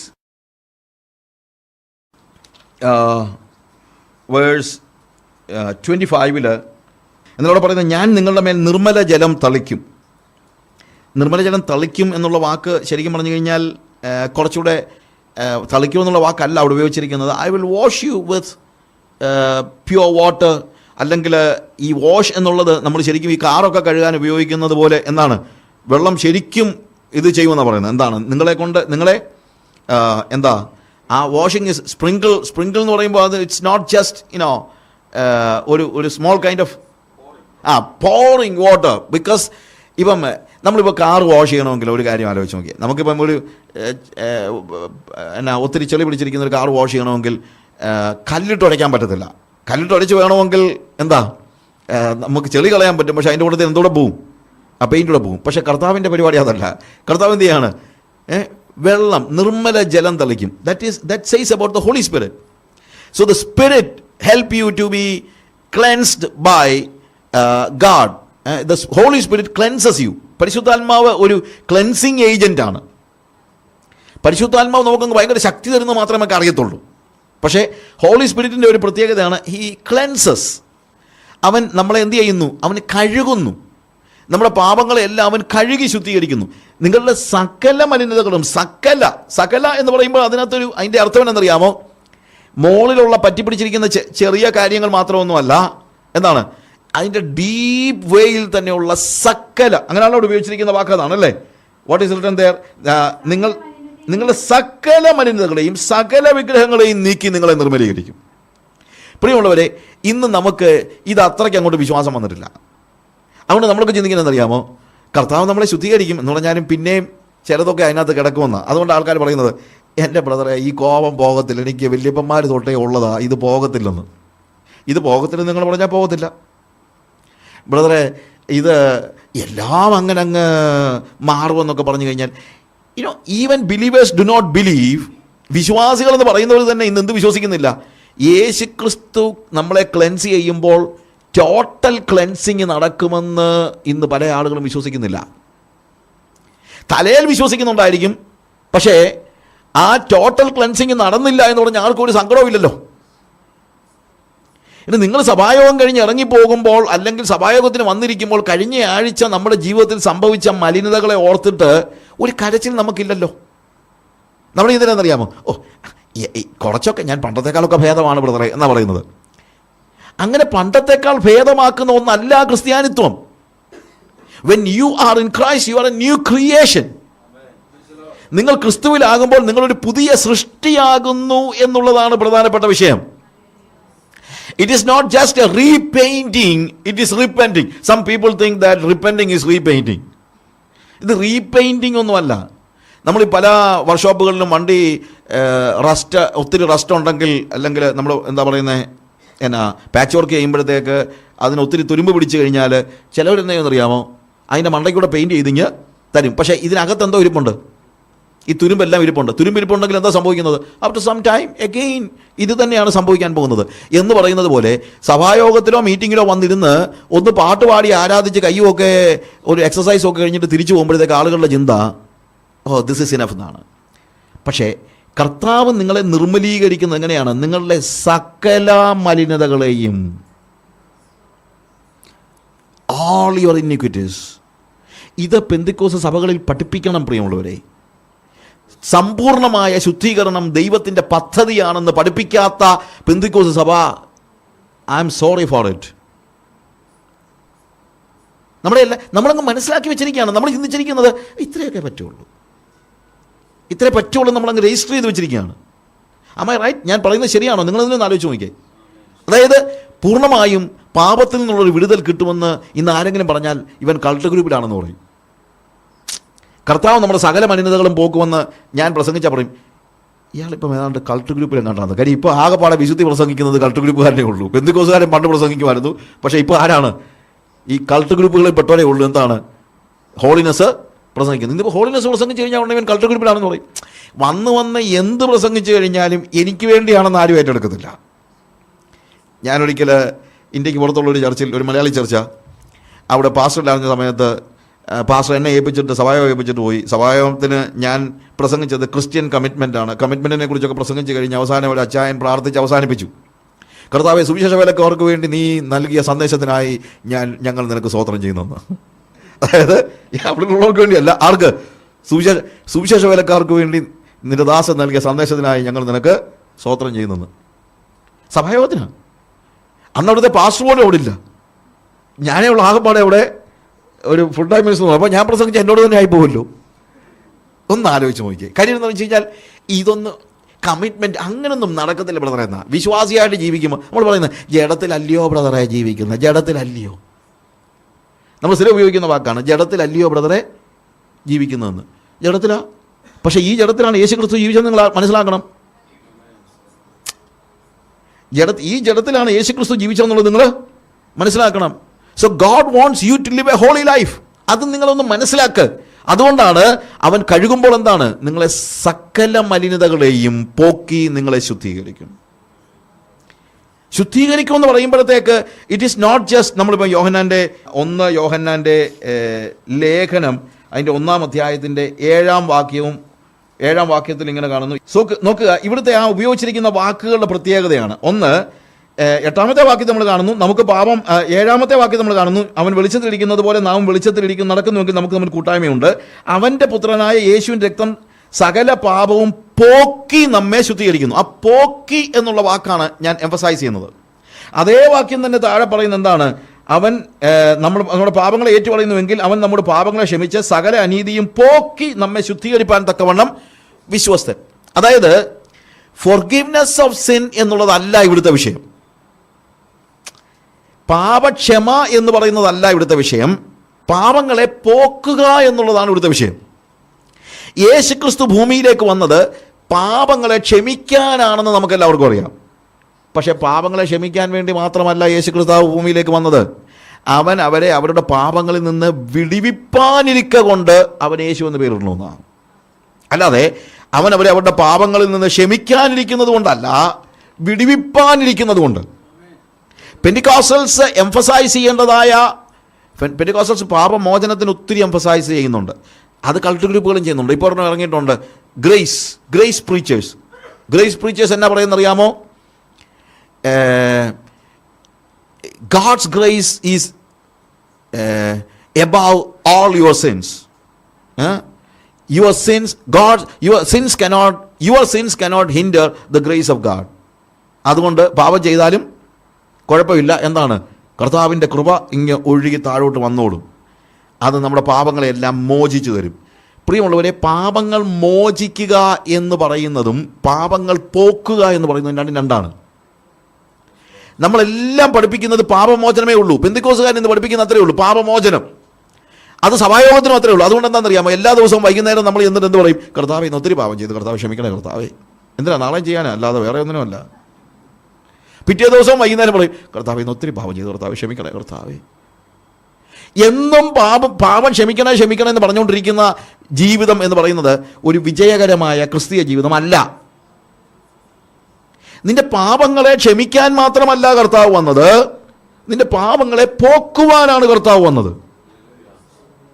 ഒരു വല്യമ്മച്ചി ഉണ്ടായിരുന്നു, എല്ലാ ആഴ്ചയും വന്ന് പ്രാർത്ഥിക്കും, കർത്താവേ, എൻ്റെ ജീവിതത്തിൽ ഒത്തിരി മാറാലകളുണ്ട് കർത്താവേ. മാറാലകൾ എന്ന് പറഞ്ഞാൽ മനസ്സിലാവുന്നുണ്ടോ? എന്താണ്? ചിലന്തി വലകൾ ഉണ്ട് കർത്താവേ, ഒത്തിരി ചിലന്തി വലയുണ്ട്. നീ നിൻ്റെ ശുദ്ധീകരിക്കുന്ന, അല്ലെങ്കിൽ നീ നിൻ്റെ ചൂലുമായി വന്ന് കർത്താവേ, ഈ ചിലന്തി വലയെല്ലാം നീ തൂക്കണമേ കർത്താവേ. എന്നും ഇത് തന്നെ പ്രാർത്ഥിക്കും. ഒരു ദിവസം പാസ്റ്റർ പ്രാർത്ഥിച്ചു, കർത്താവേ, അതിൻ്റെ കൂട്ടത്തിൽ, കർത്താവേ, ഇന്ന് ആ ചൂലുമായിട്ട് വരുന്ന കൂട്ടത്തിൽ, ചിലന്തി വല തൂക്കുന്ന കൂട്ടത്തിൽ ആ ചിലന്തിയെ കൂടെ അങ്ങ് തല്ലിക്കൊല്ലണേ കർത്താവേ എന്ന്. നമ്മുടെ പ്രശ്നം എന്ന് ചോദിച്ചു കഴിഞ്ഞാൽ, നമ്മുടെ മുഴുവൻ പ്രാർത്ഥന എന്താണെന്നറിയാമോ? ചിലന്തി വല തൂക്കണേ എന്നാണ്. ചിലന്തിയെ കൊല്ലത്തില്ല. I M not joking. ഞാൻ പറഞ്ഞത് ഇതൊരു വലിയൊരു യാഥാർത്ഥ്യമാണ്. This is the basic problem we are facing in our faith or our doctrine. കർത്താവ് വന്നത് പാപങ്ങളെ മോചിക്കാൻ മാത്രമല്ല, എന്തിനാണ്? പാപങ്ങളിൽ നമ്മളെ വിടുവിക്കുവാൻ വേണ്ടിയാണ്. തീർച്ചയായും നിങ്ങൾക്ക് വിജയകരമായി കർത്താവിനെ പിൻപറ്റുവാൻ കഴിയും. അവൻ നിങ്ങളുടെ പാപങ്ങളെ പോക്കി നിങ്ങളെ ശുദ്ധീകരിക്കുവാൻ തക്കവണ്ണം വിശ്വസ്തനും നീതിമാനുമാകുന്നു. അതുകൊണ്ട് അടിസ്ഥാനപരമായി ഈ ചിന്ത കളയണം. എന്ത്? ജഡത്തിലല്ലയോ ബ്രദറെ ജീവിക്കുന്നത്? എന്തിനാണെന്നറിയാമോ? ഇതെല്ലാം നമ്മുടെ സ്വാർത്ഥമായ ലക്ഷ്യങ്ങൾ നേടിയെടുക്കാൻ വേണ്ടി നമ്മൾ കണ്ടുപിടിച്ചിരിക്കുന്ന എന്താണ്? എനിക്ക് മാറാൻ വയ്യ, അത്രേ ഉള്ളൂ. എനിക്ക് ചേഞ്ച് ആകാൻ വയ്യ. എല്ലാ മെസ്സേജസും നമുക്ക് ചേഞ്ച് വേണ്ടാത്ത മെസ്സേജ് കേൾക്കാനാണ് എല്ലാവർക്കും സന്തോഷം. എന്നെ ചേഞ്ച് ചെയ്യുന്ന, ട്രാൻസ്ഫോം ചെയ്യുന്ന മെസ്സേജ് കേൾക്കാൻ ആർക്കും സന്തോഷമില്ല. നമ്മുടെ ഇൻ്റർപ്രിട്ടേഷൻ ആ രീതിയിലാണ്. ഒരു അമ്മച്ചി, എനിക്ക് എൻ്റെ ഒരു ഫ്രണ്ട് IPSൽ ഒരു പാസ്റ്ററാണ്, കുര്യാക്കോസ് തോട്ടത്തിൽ. അപ്പം മോട്ടി ഞങ്ങൾ വിളിക്കുന്നത്. മോട്ടിയുടെ അടുത്ത് മോട്ടി പാസ്റ്ററായിരുന്ന സമയത്തും ഇപ്പോഴും പാസ്റ്ററാണ്. ഒരു ചർച്ചിൽ ഒരു അമ്മച്ചി വന്നിട്ട് പറഞ്ഞു, പാസ്റ്ററെ, ഞാനൊരു ദർശനം കണ്ടു, അതിൻ്റെ അർത്ഥം എന്നാ? എന്നെ പാസ്റ്റർ പറഞ്ഞു, അമ്മച്ചി, എന്നെ ചുമ്മാ വെറുതെ വിഷമിപ്പിക്കാതെ എന്തോ ആ ദർശനമെന്ന് പറ, ചുമ്മാ നെബൂഖദ്നേസറിനോട് പറഞ്ഞ പോലെ പറയാതെ എന്തോ ആ ദർശനമെന്നുള്ളതൊന്ന് പറ. അത് നമ്മുടെ സഭയിൽ ഞാനൊരു കുഞ്ഞിനെ കണ്ടു, എ ന്യൂ ബോൺ, ഒരു ബേബി. എന്താ അതിൻ്റെ അർത്ഥം? പാസ്റ്റർ പെട്ടെന്ന് പറഞ്ഞു, അതിപ്പോൾ അമ്മച്ചി, കർത്താവ് തന്നെ പറഞ്ഞിട്ടുണ്ട്, നിങ്ങൾ തിരിഞ്ഞ് ശിശുക്കളെ പോലെ ആയി വരുന്നില്ലെങ്കിൽ ദൈവരാജ്യം അവകാശമാക്കരുതെന്ന്. അതുകൊണ്ട് അമ്മച്ചിയുടെ ദുശാഠ്യവും ഈ മറ്റുള്ളവരുടെ അസൂയയും ഈ പകയും ഈ കൂട്ടിപ്പിടിപ്പിലും ഒക്കെ ഒന്ന് കളഞ്ഞിട്ട് ഒരു ശിശുവിൻ്റെ സ്വഭാവം ഉണ്ടാകണമെന്നാണ് കർത്താവ് ഉദ്ദേശിക്കുന്നതെന്ന്. അമ്മച്ചി പറഞ്ഞു, പാസ്റ്ററെ, അതല്ല പാസ്റ്ററെ, അതല്ല അതിൻ്റെ അർത്ഥം. ഉടനെ ചോദിച്ചു, പിന്നെന്താ അർത്ഥം? അത് ദൈവം നമ്മുടെ സഭയിൽ അനേക പുതിയ ആത്മാക്കളെ തരാൻ പോകുകയാണെന്ന് പറഞ്ഞു കഴിഞ്ഞാൽ പാസ്റ്റർക്ക് സന്തോഷം, കാര്യം പുതിയ ആത്മാക്കളെ കിട്ടും, നമുക്കെല്ലാം സന്തോഷമല്ലേ, വിശ്വാസികൾക്കെല്ലാം സന്തോഷം, അമ്മച്ചിക്ക് സന്തോഷം. അമ്മച്ചിയുടെ സന്തോഷം എന്ന് ചോദിച്ചു കഴിഞ്ഞാൽ ദുശാഠ്യം കളയണ്ടല്ലോ എന്നുള്ളതാണ്, അല്ലാതെ വേറെ ഒന്നുമല്ല. കാരണം നമുക്ക് ട്രാൻസ്ഫോർമേഷൻ വേണ്ടാത്തതായ സന്ദേശം കേൾക്കാനാണ് നമുക്കിഷ്ടം. അതുകൊണ്ടാണ് ഇന്നെങ്ങനെ ജീവിക്കണമെന്നുള്ളത് നമുക്ക് ആർക്കും ചോദ്യമില്ല. കർത്താവിൻ്റെ വരവിന് ശേഷം ഉള്ള 7 വർഷത്തിനിടയ്ക്ക് 3.5 കൊല്ലം കഴിയുമ്പോൾ അവിടെ ഉള്ളവരെങ്ങനെ ജീവിക്കുമെന്നാണ് നമുക്കറിയേണ്ടത്. അവരെങ്ങനെങ്കിലും ജീവിക്കട്ടെ, നീ ഇന്നൊന്ന് വിശുദ്ധനായിട്ട് ജീവിക്കും, പിന്നല്ല ഈ 3.5 കൊല്ലം 7 കൊല്ലമൊക്കെ കിടക്കുന്നത്. Why you are worrying about that kind of things? Our God is, our Christ, our Jesus is coming. അത് നീ മനസ്സിലാക്കുക. കർത്താവ് വരുന്നു. പക്ഷെ കർത്താവ് വരുമ്പോൾ അവനെ എതിരേൽക്കേണ്ടതിന് ഇന്ന് നീ എങ്ങനെയാണ് ജീവിക്കുന്നത്? ബാക്കിയുള്ളതൊന്നും ഉണ്ടോ ഇല്ലയോ എന്നുള്ളതൊന്നും അല്ല. ഞാൻ ഇൻ്റർപ്രിട്ടേഷൻ്റെ മറ്റുള്ള പ്രശ്നങ്ങളൊന്നും പറയല്ല, ഞാൻ ആരെയും കുറ്റമൊന്നും പറയല്ല. പക്ഷേ അത് കേൾക്കാനാണ് നമുക്ക് കൂടുതൽ സന്തോഷം, അല്ലാതെ ക്ലെൻസിങ് കേൾക്കാനല്ല, നിൻ്റെ പാപങ്ങളെ വിട്ടുതിരിയുന്ന കാര്യത്തെക്കുറിച്ച് കേൾക്കാനല്ല നമുക്ക് സന്തോഷം. അതല്ല നമ്മൾ ആഗ്രഹിക്കുന്നത്. ഇതാണ് this is the basic problem. അതായത് ഇന്ന് പാപക്ഷമയുടെ ഉപദേശത്തോടൊപ്പം അതിനേക്കാൾ കൂടുതൽ എംഫസൈസ് ചെയ്യുന്നുണ്ട്. പാപക്ഷമയെക്കുറിച്ചുള്ള ഉപദേശം ശരിക്കും പറയേണ്ടത് അവിശ്വാസികളോടാണ്. വിശ്വാസികളുടെ ഇടയിൽ എന്നും പാപക്ഷമ എന്ന് പറഞ്ഞ് ചെലന്തി വല തൂക്കുന്ന കാര്യം പറഞ്ഞുകൊണ്ടിരിക്കാതെ ചെലന്തിയെ തല്ലിക്കൊല്ലുന്ന കാര്യത്തെക്കുറിച്ചൊന്ന് ആലോചിക്കുക. നമ്മുടെ മോഹങ്ങളുടെ ചെലന്തിയെ ഒന്ന് തല്ലിക്കൊല്ലട്ടെ കർത്താവ്. ആഗ്രഹങ്ങളുടെ, ജഡ ഇച്ഛകളുടെ, ലോകത്തോടുള്ള പറ്റുമാനത്തിൻ്റെ, പണത്തോടുള്ള ആഗ്രഹത്തിൻ്റെ, ദ്രവ്യാഗ്രഹത്തിൻ്റെ, പദവിയോടുള്ള മോഹത്തിൻ്റെ ചെലന്തി ഒന്ന് തല്ലിക്കൊല്ല. അതെല്ലാം വെച്ചുകൊണ്ടിരിക്കും. ലോകത്തിൻ്റെ ഫാഷൻസിൻ്റെ പുറകെ ഉള്ള ആ ഒരു മുന്നേറ്റം, ഏറ്റവും പുതിയതെനിക്ക് വേണമെന്നും വലുതെനിക്ക് വേണമെന്നുമുള്ള സ്വാർത്ഥത, അതൊക്കെയാണ് നമ്മുടെ ഉള്ളിലുള്ള ചെലന്തികൾ എന്ന് പറയുന്നത്. ബാക്കിയുള്ളതൊക്കെ ചെലന്തി വലേ ഉള്ളൂ. എല്ലാം സ്വന്തമാക്കണം എന്നുള്ള മോഹമുള്ളത് കൊണ്ടാണ് ബാക്കി പാപങ്ങളൊക്കെ ചെയ്യുന്നത്. പാപങ്ങൾക്കും പിന്നിൽ പ്രവർത്തിക്കുന്ന മോഹങ്ങളുടെ ചെലന്തിയെ തല്ലിക്കൊല്ലാനാണ് കർത്താവ് വന്നത്. ഹല്ലേലൂയ. പാപമോചനം വേറൊരു കാര്യമാണ്. That's A different thing. ഈ ഗ്രേസ് പ്രീച്ചേഴ്സ് പറയുന്നതിനകത്തുള്ള ഏറ്റവും വലിയ പ്രശ്നം എന്നറിയാമോ?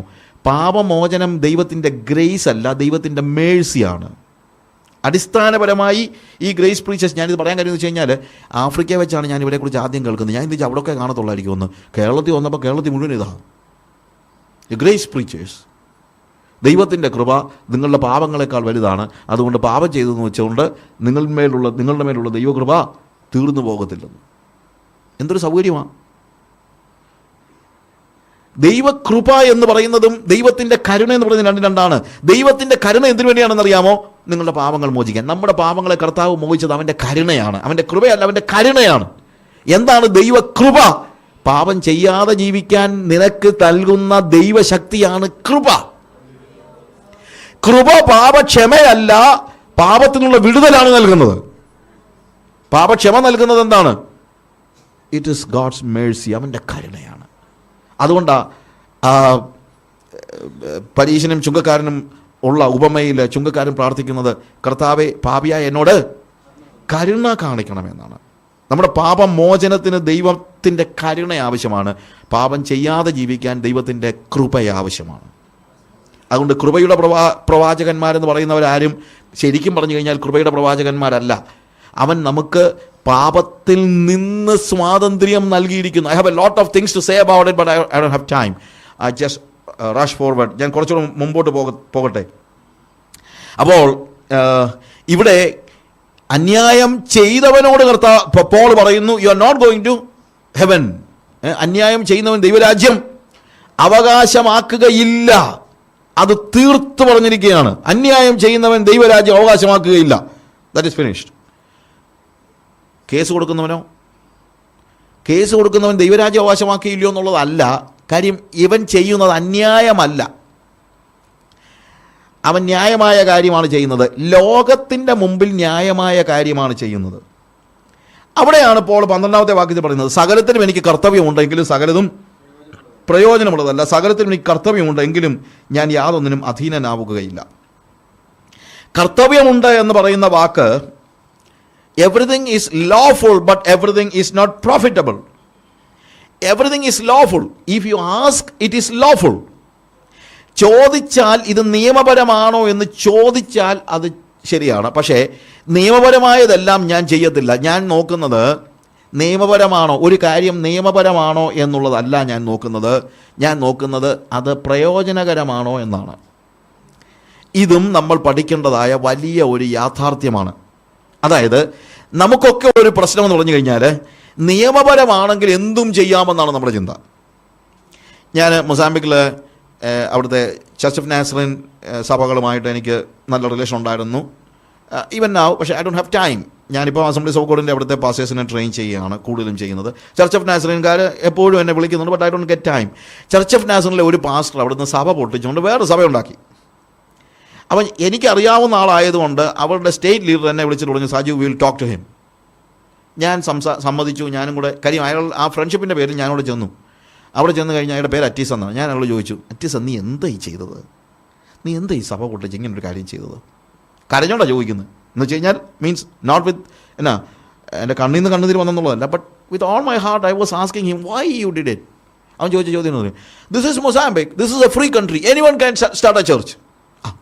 പിന്നെ ഇത് മൊസാംബിക്കാണ്, ഇതൊരു ഫ്രീ കൺട്രിയാണ്, ആർക്ക് വേണമെങ്കിലും ഇവിടെ സഭ തുടങ്ങാം, അതിപ്പോൾ എന്തോ പ്രശ്നം? അപ്പം ഞാൻ ചോദിച്ചു, അതാണോ നിൻ്റെ ന്യായം? അവൻ പറയുന്നത് നിയമപരമായി ആർക്ക് വേണമെങ്കിലും ഇവിടെ സഭ തുടങ്ങാം. പക്ഷേ നിയമപരമായി തുടങ്ങാൻ അവൻ പറഞ്ഞത് ശരിയല്ലയോ? നിയമപരമായിട്ട് വേണമെങ്കിൽ ആർക്ക് വേണമെങ്കിലും ഇവിടെ സഭ തുടങ്ങാം. പക്ഷേ നിയമപരമായി സഭ തുടങ്ങാമെന്ന് പറഞ്ഞുകൊണ്ട് സഭ കൊണ്ടിച്ചിട്ട് വേറെ സഭ ഉണ്ടാക്കുന്ന അനുവദിക്കാൻ പറ്റുമോ? അനുവദിക്കാൻ പറ്റുമോ എന്ന് ചോദിച്ചു കഴിഞ്ഞാൽ നമുക്ക് എന്നാ പോലീസ് ഉദ്യോഗമുണ്ടോ? അതുകൊണ്ട് നമുക്ക് പറയാൻ പറ്റുമോ? പറ്റത്തില്ല എന്ന് പറയാൻ പറ്റുമോ?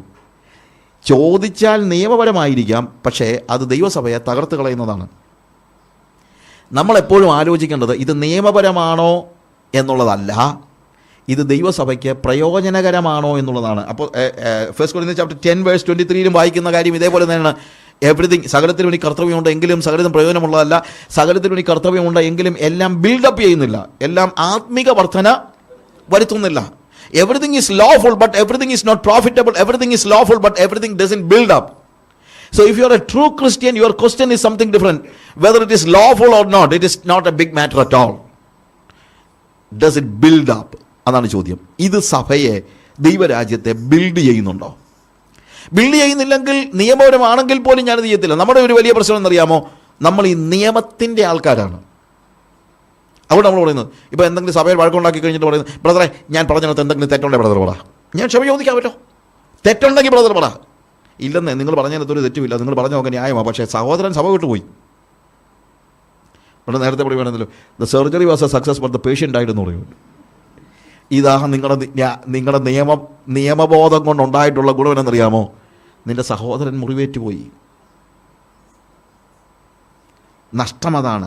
So I M not looking whether it is lawful or not. Paul പറയാണ്, നിയമപരമാണെന്ന് പറഞ്ഞ് എന്തും ചെയ്യാൻ എനിക്ക് പറ്റത്തില്ല. എൻ്റെ ചോദ്യം, ഈസ് ഇറ്റ് പ്രോഫിറ്റബിൾ? ഹല്ലേലൂയ. അത് നമ്മൾ പഠിക്കേണ്ട ഒരു വലിയ പാഠമാണ്. എൻ്റെ മനസ്സിലാകെ ഒരു കാര്യമേ ഉള്ളൂ, ദൈവവും അവൻ്റെ രാജ്യവും. വേറെ ഒന്നും എൻ്റെ മനസ്സിലില്ല. ദൈവവും അവൻ്റെ രാജ്യവും, അതിനകത്ത് നിയമപരമായി എനിക്ക് എന്തെല്ലാം പോസിബിലിറ്റി ഉണ്ടെങ്കിലും, എന്തെല്ലാം പ്രിവിലേജസ് എനിക്ക് എടുക്കാമെങ്കിലും, പോൾ പറയാണ് എനിക്ക് ചെയ്യാൻ പറ്റുന്ന എന്തെല്ലാം കാര്യങ്ങളുണ്ട്.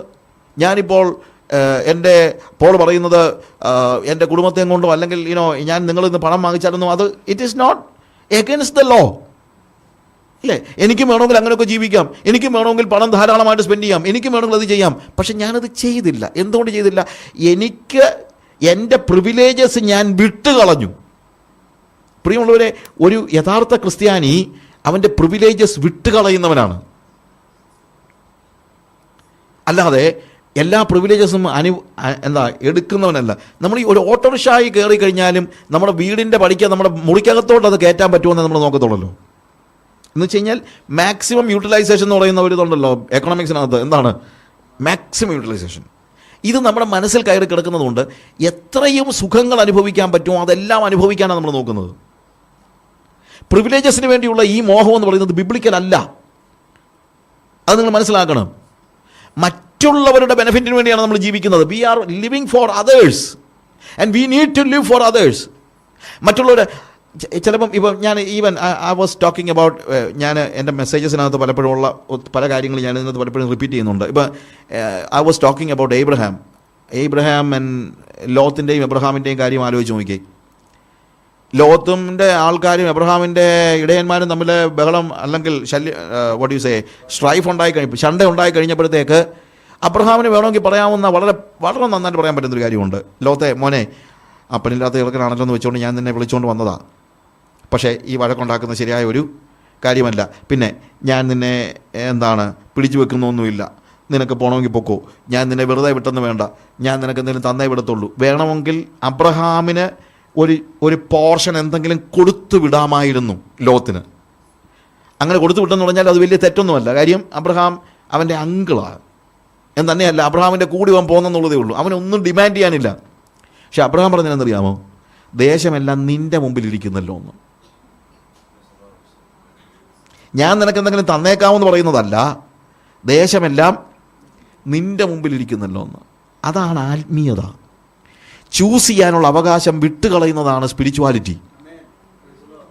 എനിക്ക് തിരഞ്ഞെടുക്കാനുള്ള എൻ്റെ അവകാശം വിട്ടുകളയുന്നവനാണ് സ്പിരിച്വൽ. അല്ലാതെ നിയമം നോക്കുന്നവനല്ല ആത്മീകൻ. അപ്പം ചില ആളുകൾ പറയും, ബ്രദറെ അങ്ങനെയൊക്കെ പറഞ്ഞാൽ അവന്മാർ കളിപ്പിക്കും. നമ്മൾ കളിപ്പിക്കട്ടെ. Lot കളിപ്പിച്ചല്ലോ, Lot കളിപ്പിച്ചില്ലേ, കളിപ്പിക്കട്ടെ. ഞാൻ എപ്പോഴും പറയും, എന്നെ ആരെങ്കിലും കളിപ്പിക്കുമ്പോൾ എനിക്ക് ഭയങ്കര സന്തോഷമാണ്. എന്നറിയാമോ? അന്നേരമായി എനിക്കൊരു ബോധ്യമാകുന്നത് ഞാൻ അവനെ കളിപ്പിച്ചില്ലല്ലോ എന്ന്. അല്ലേ എൻ്റെ പേടി മുഴുവൻ ഞാൻ അവനെ കളിപ്പിച്ചോ എന്ന്. പ്രിയമുള്ളവരെ, കളിപ്പിക്കപ്പെടാനായിട്ടാണ് നമ്മളിവിടെ ജീവിക്കുന്നത്. കളിപ്പിക്കട്ടെ, ആളുകൾ കളിപ്പിക്കട്ടെ. എന്തു ഈ കളിപ്പിച്ചെന്നൊക്കെ പറയുന്നത്? നമ്മളെന്നെ ചത്തുപോകും? ഒന്നുമില്ലല്ലോ. കുറച്ച് പൈസയോ എന്തെങ്കിലും കാര്യങ്ങളൊക്കെ. ഒരു ഓട്ടോറിക്ഷക്കാരൻ ഇച്ചിരി കൂടുതൽ കാശ് വാങ്ങിച്ച് കൊണ്ട് പോട്ടെന്ന് വെക്ക്.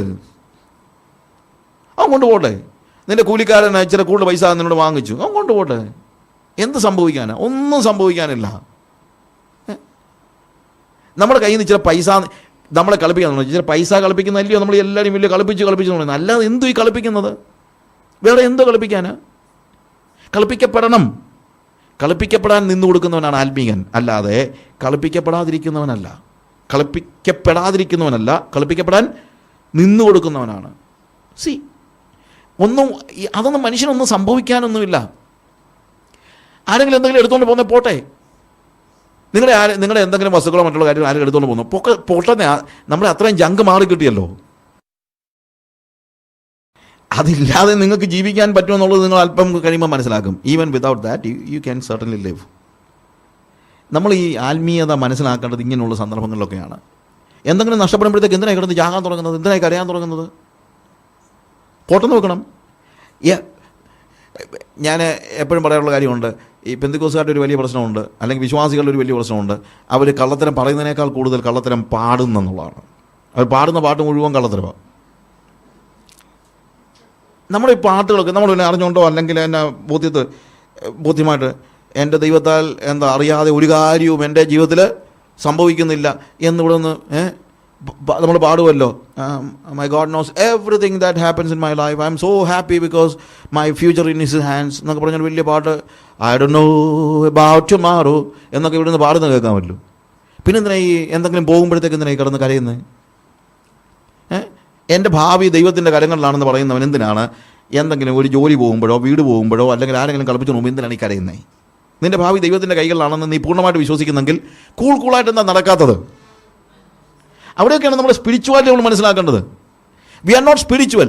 നമ്മളുടെ worry and trust will never go together. അത് നിങ്ങൾ മനസ്സിലാക്കണം. നിങ്ങൾ ആശങ്കാകുലരാണെങ്കിൽ, ഭാവിയെക്കുറിച്ച് ആശങ്കയുള്ളവരാണെങ്കിൽ, പിള്ളേരുടെ ഭാവിയെക്കുറിച്ച് ആശങ്കയുള്ളവരാണെങ്കിൽ, പിള്ളേരുടെ ഭാവിയെക്കുറിച്ചൊക്കെ ഇന്ന് കുഞ്ഞുങ്ങൾ, ഇന്നലെ ഞാൻ പറഞ്ഞു കൊടുത്തിട്ടുണ്ട്, ഇന്ന് കുഞ്ഞുങ്ങൾ വിഗ്രഹങ്ങളാണെന്ന് പറഞ്ഞപ്പോൾ ട്രാൻസ്ലേറ്റ് ചെയ്ത ആൾ പറഞ്ഞത് വിഗ്രഹങ്ങളെ പോലെയാണ്. ഞാൻ പറഞ്ഞു വിഗ്രഹങ്ങളെ പോലെയൊന്നുമല്ല, വിഗ്രഹങ്ങളാണ്. കുഞ്ഞുങ്ങളാണ് ഇന്ന് വിഗ്രഹങ്ങൾ. You need to understand. കുഞ്ഞുങ്ങളാണ് ഇന്നത്തെ വിഗ്രഹങ്ങൾ. അവരുടെ ബോർഡ് എക്സാം, ഞാൻ ചിലപ്പോൾ ആളുകൾ നമ്മുടെ സഹോദരിമാരൊക്കെ ഉപവാസമായിരുന്നു. എന്താ ഉപവാസം? മോൻ്റെ പരീക്ഷയാണ്. അതിപ്പോൾ പരീക്ഷയുടെ സമയമൊന്നും അല്ലല്ലോ, മാർച്ചിലല്ലേ പരീക്ഷ? അല്ല, ക്ലാസ് എക്സാമാ. ക്ലാസ് ടെസ്റ്റിന് വേണ്ടി ഉപവാസമെടുത്ത് പ്രാർത്ഥിക്കുന്ന ഈ പെണ്ണ് അവളുടെ കൊച്ച് ആത്മസ്നാനം പ്രാപിക്കണമെന്ന് പറഞ്ഞ് ഇന്നുവരെ ഉപവാസം എടുത്തിട്ടില്ല. നിങ്ങളുടെ കുഞ്ഞുങ്ങളുടെ സ്പിരിച്വാലിറ്റിയേക്കാൾ കൂടുതൽ പ്രാധാന്യം നിങ്ങൾ വിദ്യാഭ്യാസത്തിന് കൊടുക്കുന്നുണ്ടെങ്കിൽ യു ആർ നോട്ട് സ്പിരിച്വൽ. നിങ്ങളൊരു അനാത്മികയായ യുവതിയാണ്, അതിന് സംശയമൊന്നുമില്ല. You are not spiritual. നിങ്ങളുടെ കുഞ്ഞുങ്ങളുടെ ഭാവി എന്ന് പറഞ്ഞാൽ എന്താണ്? ഞാൻ എപ്പോഴും പറയാറുള്ള കാര്യമുണ്ട്, നിങ്ങളുടെ പിള്ളേർ IIT MTech കഴിഞ്ഞിട്ട് ഇംഗ്ലണ്ടിൽ നിന്ന് PhD എടുത്ത് ജർമ്മനിയിൽ എഞ്ചിനീയറായിട്ട് വർക്ക് ചെയ്ത് നരകത്തിൽ പോകുന്നതിനേക്കാളും നല്ലതാണ് മീൻകൊട്ട എടുത്ത് ജീവിച്ച് സ്വർഗത്തിൽ പോകുന്നത്. അത് നിങ്ങൾ മനസ്സിലാക്കണം. That's A fact. അതായിരിക്കണം നമ്മുടെ പ്രയോറിറ്റി എന്ന് പറയുന്നത്. അതായിരിക്കണം നമ്മുടെ പ്രയോറിറ്റി. ഞാൻ പെട്ടെന്ന് മുന്നോട്ട് പോകട്ടെ. ഇവിടെ പോൾ പറയാണ്, ഞാൻ എപ്പോഴും നോക്കുന്നത് what is profitable for the kingdom of God. ദൈവരാജ്യത്തിന് പ്രോഫിറ്റബിൾ ആയിട്ടുള്ളത് എന്താണ്, അല്ലാതെ നിയമമാണോ എന്നുള്ളതല്ല എൻ്റെ ചോദ്യം. ആൻഡ് അഗെയിൻ അവിടെ പോൾ പറയുന്ന അടുത്ത കാര്യം, ഭോജ്യങ്ങൾ വയറിനും വയറ് ഭോജ്യങ്ങൾക്കുമുള്ളത്, എന്നാൽ ദൈവം അതിനെയും ഇതിനെയും ഇല്ലായ്മയാക്കും. ശരീരമോ ദുർനടപ്പിനല്ല, കർത്താവിനത്രേ, കർത്താവ് ശരീരത്തിനും. ഈ ഭാഗമാണ് ഇതിനകത്ത് ഏറ്റവും പ്രാധാന്യമർഹിക്കുന്ന ഒരു കാര്യം. പക്ഷേ വായിച്ചു പോകുമ്പോൾ നമ്മൾ പലപ്പോഴും ശ്രദ്ധിക്കാത്തൊരു ഭാഗമാണിത്. പക്ഷെ ദിസ് ഇസ് എക്സാക്ട്ലി ഈ പാസേജിൻ്റെ, ഈ ചാപ്റ്ററിൻ്റെ ഏറ്റവും അടിസ്ഥാനപരമായ ഇത് മനസ്സിലാക്കാനുള്ള ക്ലൂ ആണ് ഈ വാക്യം എന്ന് പറയുന്നത്. അവിടെ പറയുന്നു ഭോജ്യങ്ങൾ എന്ന് പറഞ്ഞു കഴിഞ്ഞാൽ it says about food. And വയറെന്ന് അവിടെ ഉദ്ദേശിക്കുന്നത് ഇറ്റ് ഇസ് ആപ്പിറ്റൈറ്റ്. ഭോജ്യങ്ങൾ വയറിനും വയറ് ഭോജ്യങ്ങൾക്കുമുള്ളത്. അതായത് എനിക്ക് വിശക്കുമ്പോൾ when I'm hungry, appetite, എനിക്ക് വിശക്കുമ്പോൾ ഞാൻ എന്ത് ചെയ്യുന്നു? അത് ഫില്ല് ചെയ്യുന്നത് എന്തുകൊണ്ടാണ്? വിത്ത് ഫുഡ്. ഭോജ്യങ്ങൾ വയറിനും വയറ് ഭോജ്യങ്ങൾക്കുമുള്ളതെന്ന് പറയുമ്പോൾ ഇത് രണ്ടും ഇൻ്റർ റിലേറ്റഡ് ആണ്. വിശക്കുമ്പോൾ നമ്മൾ ആഹാരം തിരക്കുന്നു. ആഹാരം കാണുമ്പോൾ എന്താണ്? നമ്മുടെ വിശപ്പിന് വേണ്ടിയുള്ളതാണെന്ന് മനസ്സിലാക്കി ഇത് when you are hungry you are going after food. വിശക്കുന്ന ആരും ഇപ്പം സ്കൂളിൽ പോയിട്ട് പിള്ളേർ ഉച്ചയ്ക്ക് തിരിച്ചു വന്ന് വിഷമിച്ച് വരുന്ന കൂട്ടത്തിൽ അമ്മേ എനിക്ക് വിശക്കുന്ന എൻ്റെ 3ാം ക്ലാസ്സിലെ പാഠപുസ്തകം എടുത്ത് ഞാനത് വായിക്കട്ടെന്ന് പോലും പറയും. ഒന്നുമില്ലല്ലോ. അമ്മ എനിക്ക് വിശക്കുന്നു പറഞ്ഞാൽ അടുത്ത് എന്താ പറയുന്നത്? എനിക്ക് വല്ലതും കഴിക്കാൻ തരാനാണ് പറയുന്നത്. കാര്യം വിശപ്പിന് വേണ്ടിയുള്ളത് പുസ്തകമൊന്നുമല്ല. വിശക്കുന്നവരെ പുസ്തകം കയ്യിലെടുപ്പിൻ, അതുപോലെ വലിയൊരു ആയുധമില്ലെന്നൊക്കെ കവികൾക്ക് പറയാം. പക്ഷേ വിശക്കുമ്പോൾ ഇതൊന്നും വരത്തില്ല. വിശന്ന് കഴിഞ്ഞാൽ അന്നേരം നമ്മൾ തിരക്കുന്ന എന്ത് മാത്രമാണ്? ആഹാരമാണ്. വിശക്കുമ്പോൾ ആഹാരത്തിന് വേണ്ടിയുള്ള വലിയ ഒരു ക്രേവിങ് നമുക്കുണ്ട്. Am I right? It's a physical റിയാലിറ്റിയാണ്. എന്നാൽ പോൾ പറയുന്നു, വിശപ്പ് ആഹാരത്തിനും ആഹാരം വിശപ്പിനുള്ളതാണെങ്കിലും ദൈവം അതിനെയും ഇതിനെയും ഇല്ലായ്മ ചെയ്യുമെന്നു. അതായത് സ്വർഗത്തിൽ ചെല്ലുമ്പോൾ നിങ്ങൾക്ക് വിശപ്പുണ്ടാവുകയില്ല, അതുകൊണ്ട് തന്നെ ആഹാരം അത്യാവശ്യമല്ല. ഇതൊക്കെ ഈ ഭൂമിയിലേ ഉള്ളൂ. വിശപ്പും ആഹാരവും ഈ ഭൂമിയിലേ ഉള്ളൂ. വിശപ്പും ആഹാരവും മാത്രമല്ല, നമ്മുടെ ഭൗതികമായ ഏത് കാര്യങ്ങളും എവിടെ ഉള്ളൂ? ഈ ഭൂമിയിലേ ഉള്ളൂ. എന്നാൽ ശരീരം വ്യത്യാസമാണ്. അവിടെയാണ് നമ്മുടെ പോയിന്റിലേക്ക് നമ്മൾ വരുന്നത്. നമ്മൾ എന്താ പറഞ്ഞത്? ആകയാൽ നിങ്ങളുടെ ശരീരത്തിൽ ദൈവത്തെ മഹിമപ്പെടുത്തുവിൻ. ശരീരം വിശപ്പ് പോലെയല്ല. വിശപ്പ് ഇവിടെ ഉള്ളൂ, പക്ഷെ ശരീരം അവിടെ ഉണ്ടെന്ന്. You understand my friends? അവിടെയാണ് ട്വിസ്റ്റ് വരുന്നത്. Paul says your body is so important. ഈ ബോഡി എന്നിവിടെ ഉപയോഗിച്ചിരിക്കുന്നത് it's not just the flesh. മാംസം എന്ന അർത്ഥത്തിലല്ല ഇവിടെ ഉപയോഗിച്ചിരിക്കുന്നത്. It says all the faculties you have in your body. In our body, നമുക്കറിയാമല്ലോ, നമ്മുടെ ബോഡിയിൽ we have, of course we have, നമ്മുടെ ഫ്ലഷ് ഉണ്ട്, നമ്മുടെ ശരീരമുണ്ട്, നമ്മുടെ മാംസമുണ്ട്. And also we have intelligence, we have emotions, we have volition. നമുക്ക് നമ്മുടെ ശരീരത്തിൽ തന്നെ എന്തുണ്ട്?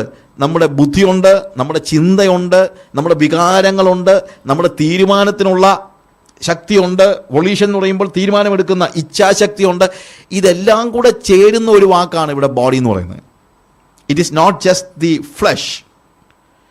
The body, it is not like appetite. Appetite ഇവിടെ ഉള്ളൂ, പക്ഷേ ബോഡി എവിടെയും ഉണ്ട്? സ്വർഗത്തിലുമുണ്ട്. അതായത് നിങ്ങളുടെ ബോഡിയുടെ ഈ ഫങ്ഷൻസ് എല്ലാം എവിടെയും ഉണ്ടെന്നറിയാമോ? സ്വർഗത്തിലുണ്ട്. സ്വർഗത്തിൽ നിങ്ങൾ ബുദ്ധിയില്ലാത്തവരല്ല. സ്വർഗത്തിൽ നിങ്ങളുടെ ബുദ്ധി അഫലമായിരിക്കുന്നില്ല. സ്വർഗത്തിൽ നിങ്ങൾക്ക് ബുദ്ധിയുണ്ട്. സ്വർഗത്തിൽ നിങ്ങൾക്ക് ചിന്തയുണ്ട്. സ്വർഗത്തിൽ നിങ്ങൾക്ക് വികാരങ്ങളുണ്ട്. Means your emotions. നിങ്ങൾക്ക് അവിടെ സ്നേഹമുണ്ട്. വികാരമുള്ളതുകൊണ്ടാണ് നമുക്ക് ഒരാളെ സ്നേഹിക്കാൻ പറ്റുന്നത്. നമ്മൾ കർത്താവിനെ സ്നേഹിക്കുന്നത് എന്തുകൊണ്ടാണ്? കർത്താവിനെ സ്നേഹിക്കുന്നത് നമ്മുടെ ശരീരം കൊണ്ടല്ല, നമ്മുടെ it is our emotions. We have love in our body. നമ്മുടെ ശരീരത്തിൽ നമുക്ക് സ്നേഹമുണ്ട്, അല്ലെങ്കിൽ വികാരങ്ങളുടെ ഇരിപ്പിടമായ ഹൃദയം നമുക്കുണ്ട്. We have our heart, our mind, our volition, everything. സ്വർഗത്തിൽ ഇതെല്ലാം ഉണ്ട്. ഈ ശരീരം അവിടെ ചെല്ലുമ്പോൾ ഈ ശരീരം അവിടെ കാണത്തില്ലെങ്കിലും അവിടെയും നമ്മൾ ആത്മാക്കളെ പോലെ ഒഴുകി നടക്കുകയൊന്നുമല്ല. 2 Corinthians chapter 5 പോൾ പറയുന്നൊരു കാര്യമുണ്ട്. കൂടാരമായി ഞങ്ങളുടെ ഭൗമഭവനം ഒഴിഞ്ഞു പോയാൽ കൈപ്പണിയല്ലാത്ത നിത്യഭവനം ഞങ്ങൾക്ക് വേണ്ടി ദൈവം അവിടെ ഒരുക്കിയിരിക്കുന്നു. അവിടെ ഞങ്ങൾ നഗ്നരായിട്ടല്ല, ഉടുപ്പുള്ളവരായിട്ട് അത്ര ഇരിക്കുന്നു. എന്ന് വെച്ച് കഴിഞ്ഞാൽ അതിൻ്റെ റിയൽ മീനിങ് അവിടെ ഞങ്ങൾ ബോഡി ഇല്ലാത്തവരല്ല. We are not just spirits, we have a body. നഗ്നരായിട്ടല്ല എന്നുള്ള വാക്കിൻ്റെ അർത്ഥം അതാണ്. സ്വർഗത്തിൽ നമ്മൾ നഗ്നരല്ല എന്ന് പറയുമ്പോഴത്തേക്ക് നമ്മൾ ഉദ്ദേശിക്കുന്ന ആ ഒരു അർത്ഥമല്ല അവിടെ. There we are not just spirits, we have a body. അവിടെ സ്വർഗത്തിൽ നമുക്ക് വേണ്ടി ദൈവം ഒരുക്കിയിരിക്കുന്ന ഒരു ശരീരമുണ്ട്. ഇത് തമ്മിലുള്ള ബന്ധം നമുക്ക് അങ്ങോട്ട് പെട്ടെന്ന് പറഞ്ഞു മനസ്സിലാക്കാൻ, humanly speaking, it is difficult. പക്ഷേ പോൾ അത് മനസ്സിലാക്കാനായിട്ട് ഒരു ചെറിയ ഉദാഹരണം പറയുന്നുണ്ട്. മൂടാ, നീ വിതയ്ക്കുന്നത് ചത്തില്ല എങ്കിൽ തനിയെ ഇരിക്കുന്നു. ഒരു പക്ഷേ ഒരുത്തം ചോദിച്ചേക്കാം, മരിച്ചവരെങ്ങനെ ഉയർക്കുന്നു? നീ വിതയ്ക്കുന്നത് ചത്തില്ല എങ്കിൽ തനിയെ ഇരിക്കുന്നു. ചത്തുവെങ്കിലും ദൈവം അതിന് he gives him another body which is entirely different than the body that goes down into the earth. ഭൂമിയിലേക്ക് വീഴുന്നത് ഒരു വിത്താണ്. എന്തിൻ്റെ? നെല്ലിൻ്റെയോ ഗോതമ്പിൻ്റെയോ മറ്റോ ഒരു മണിയാണ് നീ വിതയ്ക്കുന്നത്. പക്ഷെ അവിടെ നിന്ന് കിളിർത്തു വരുന്നത് എന്തല്ല? കിളിർത്തു വരുന്നത് മണിയല്ല.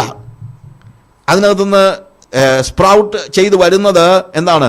ഇറ്റ് ഈസ് അതിൻ്റെ ലീവ്സ് വരുന്നുണ്ട്, അതിൻ്റെ ബ്ലേഡ്സ് ഇങ്ങനെ വരുന്നു, അത് കഴിഞ്ഞിട്ട് തണ്ട് വരുന്നു, അത് കഴിഞ്ഞിട്ട് മനോഹരമായ ഒരു നെന്മണിക്ക് സ്വപ്നം കാണാൻ വയ്യാത്ത മനോഹാരിതയുള്ള ഒരു നെന്മണി എത്രയുണ്ട്?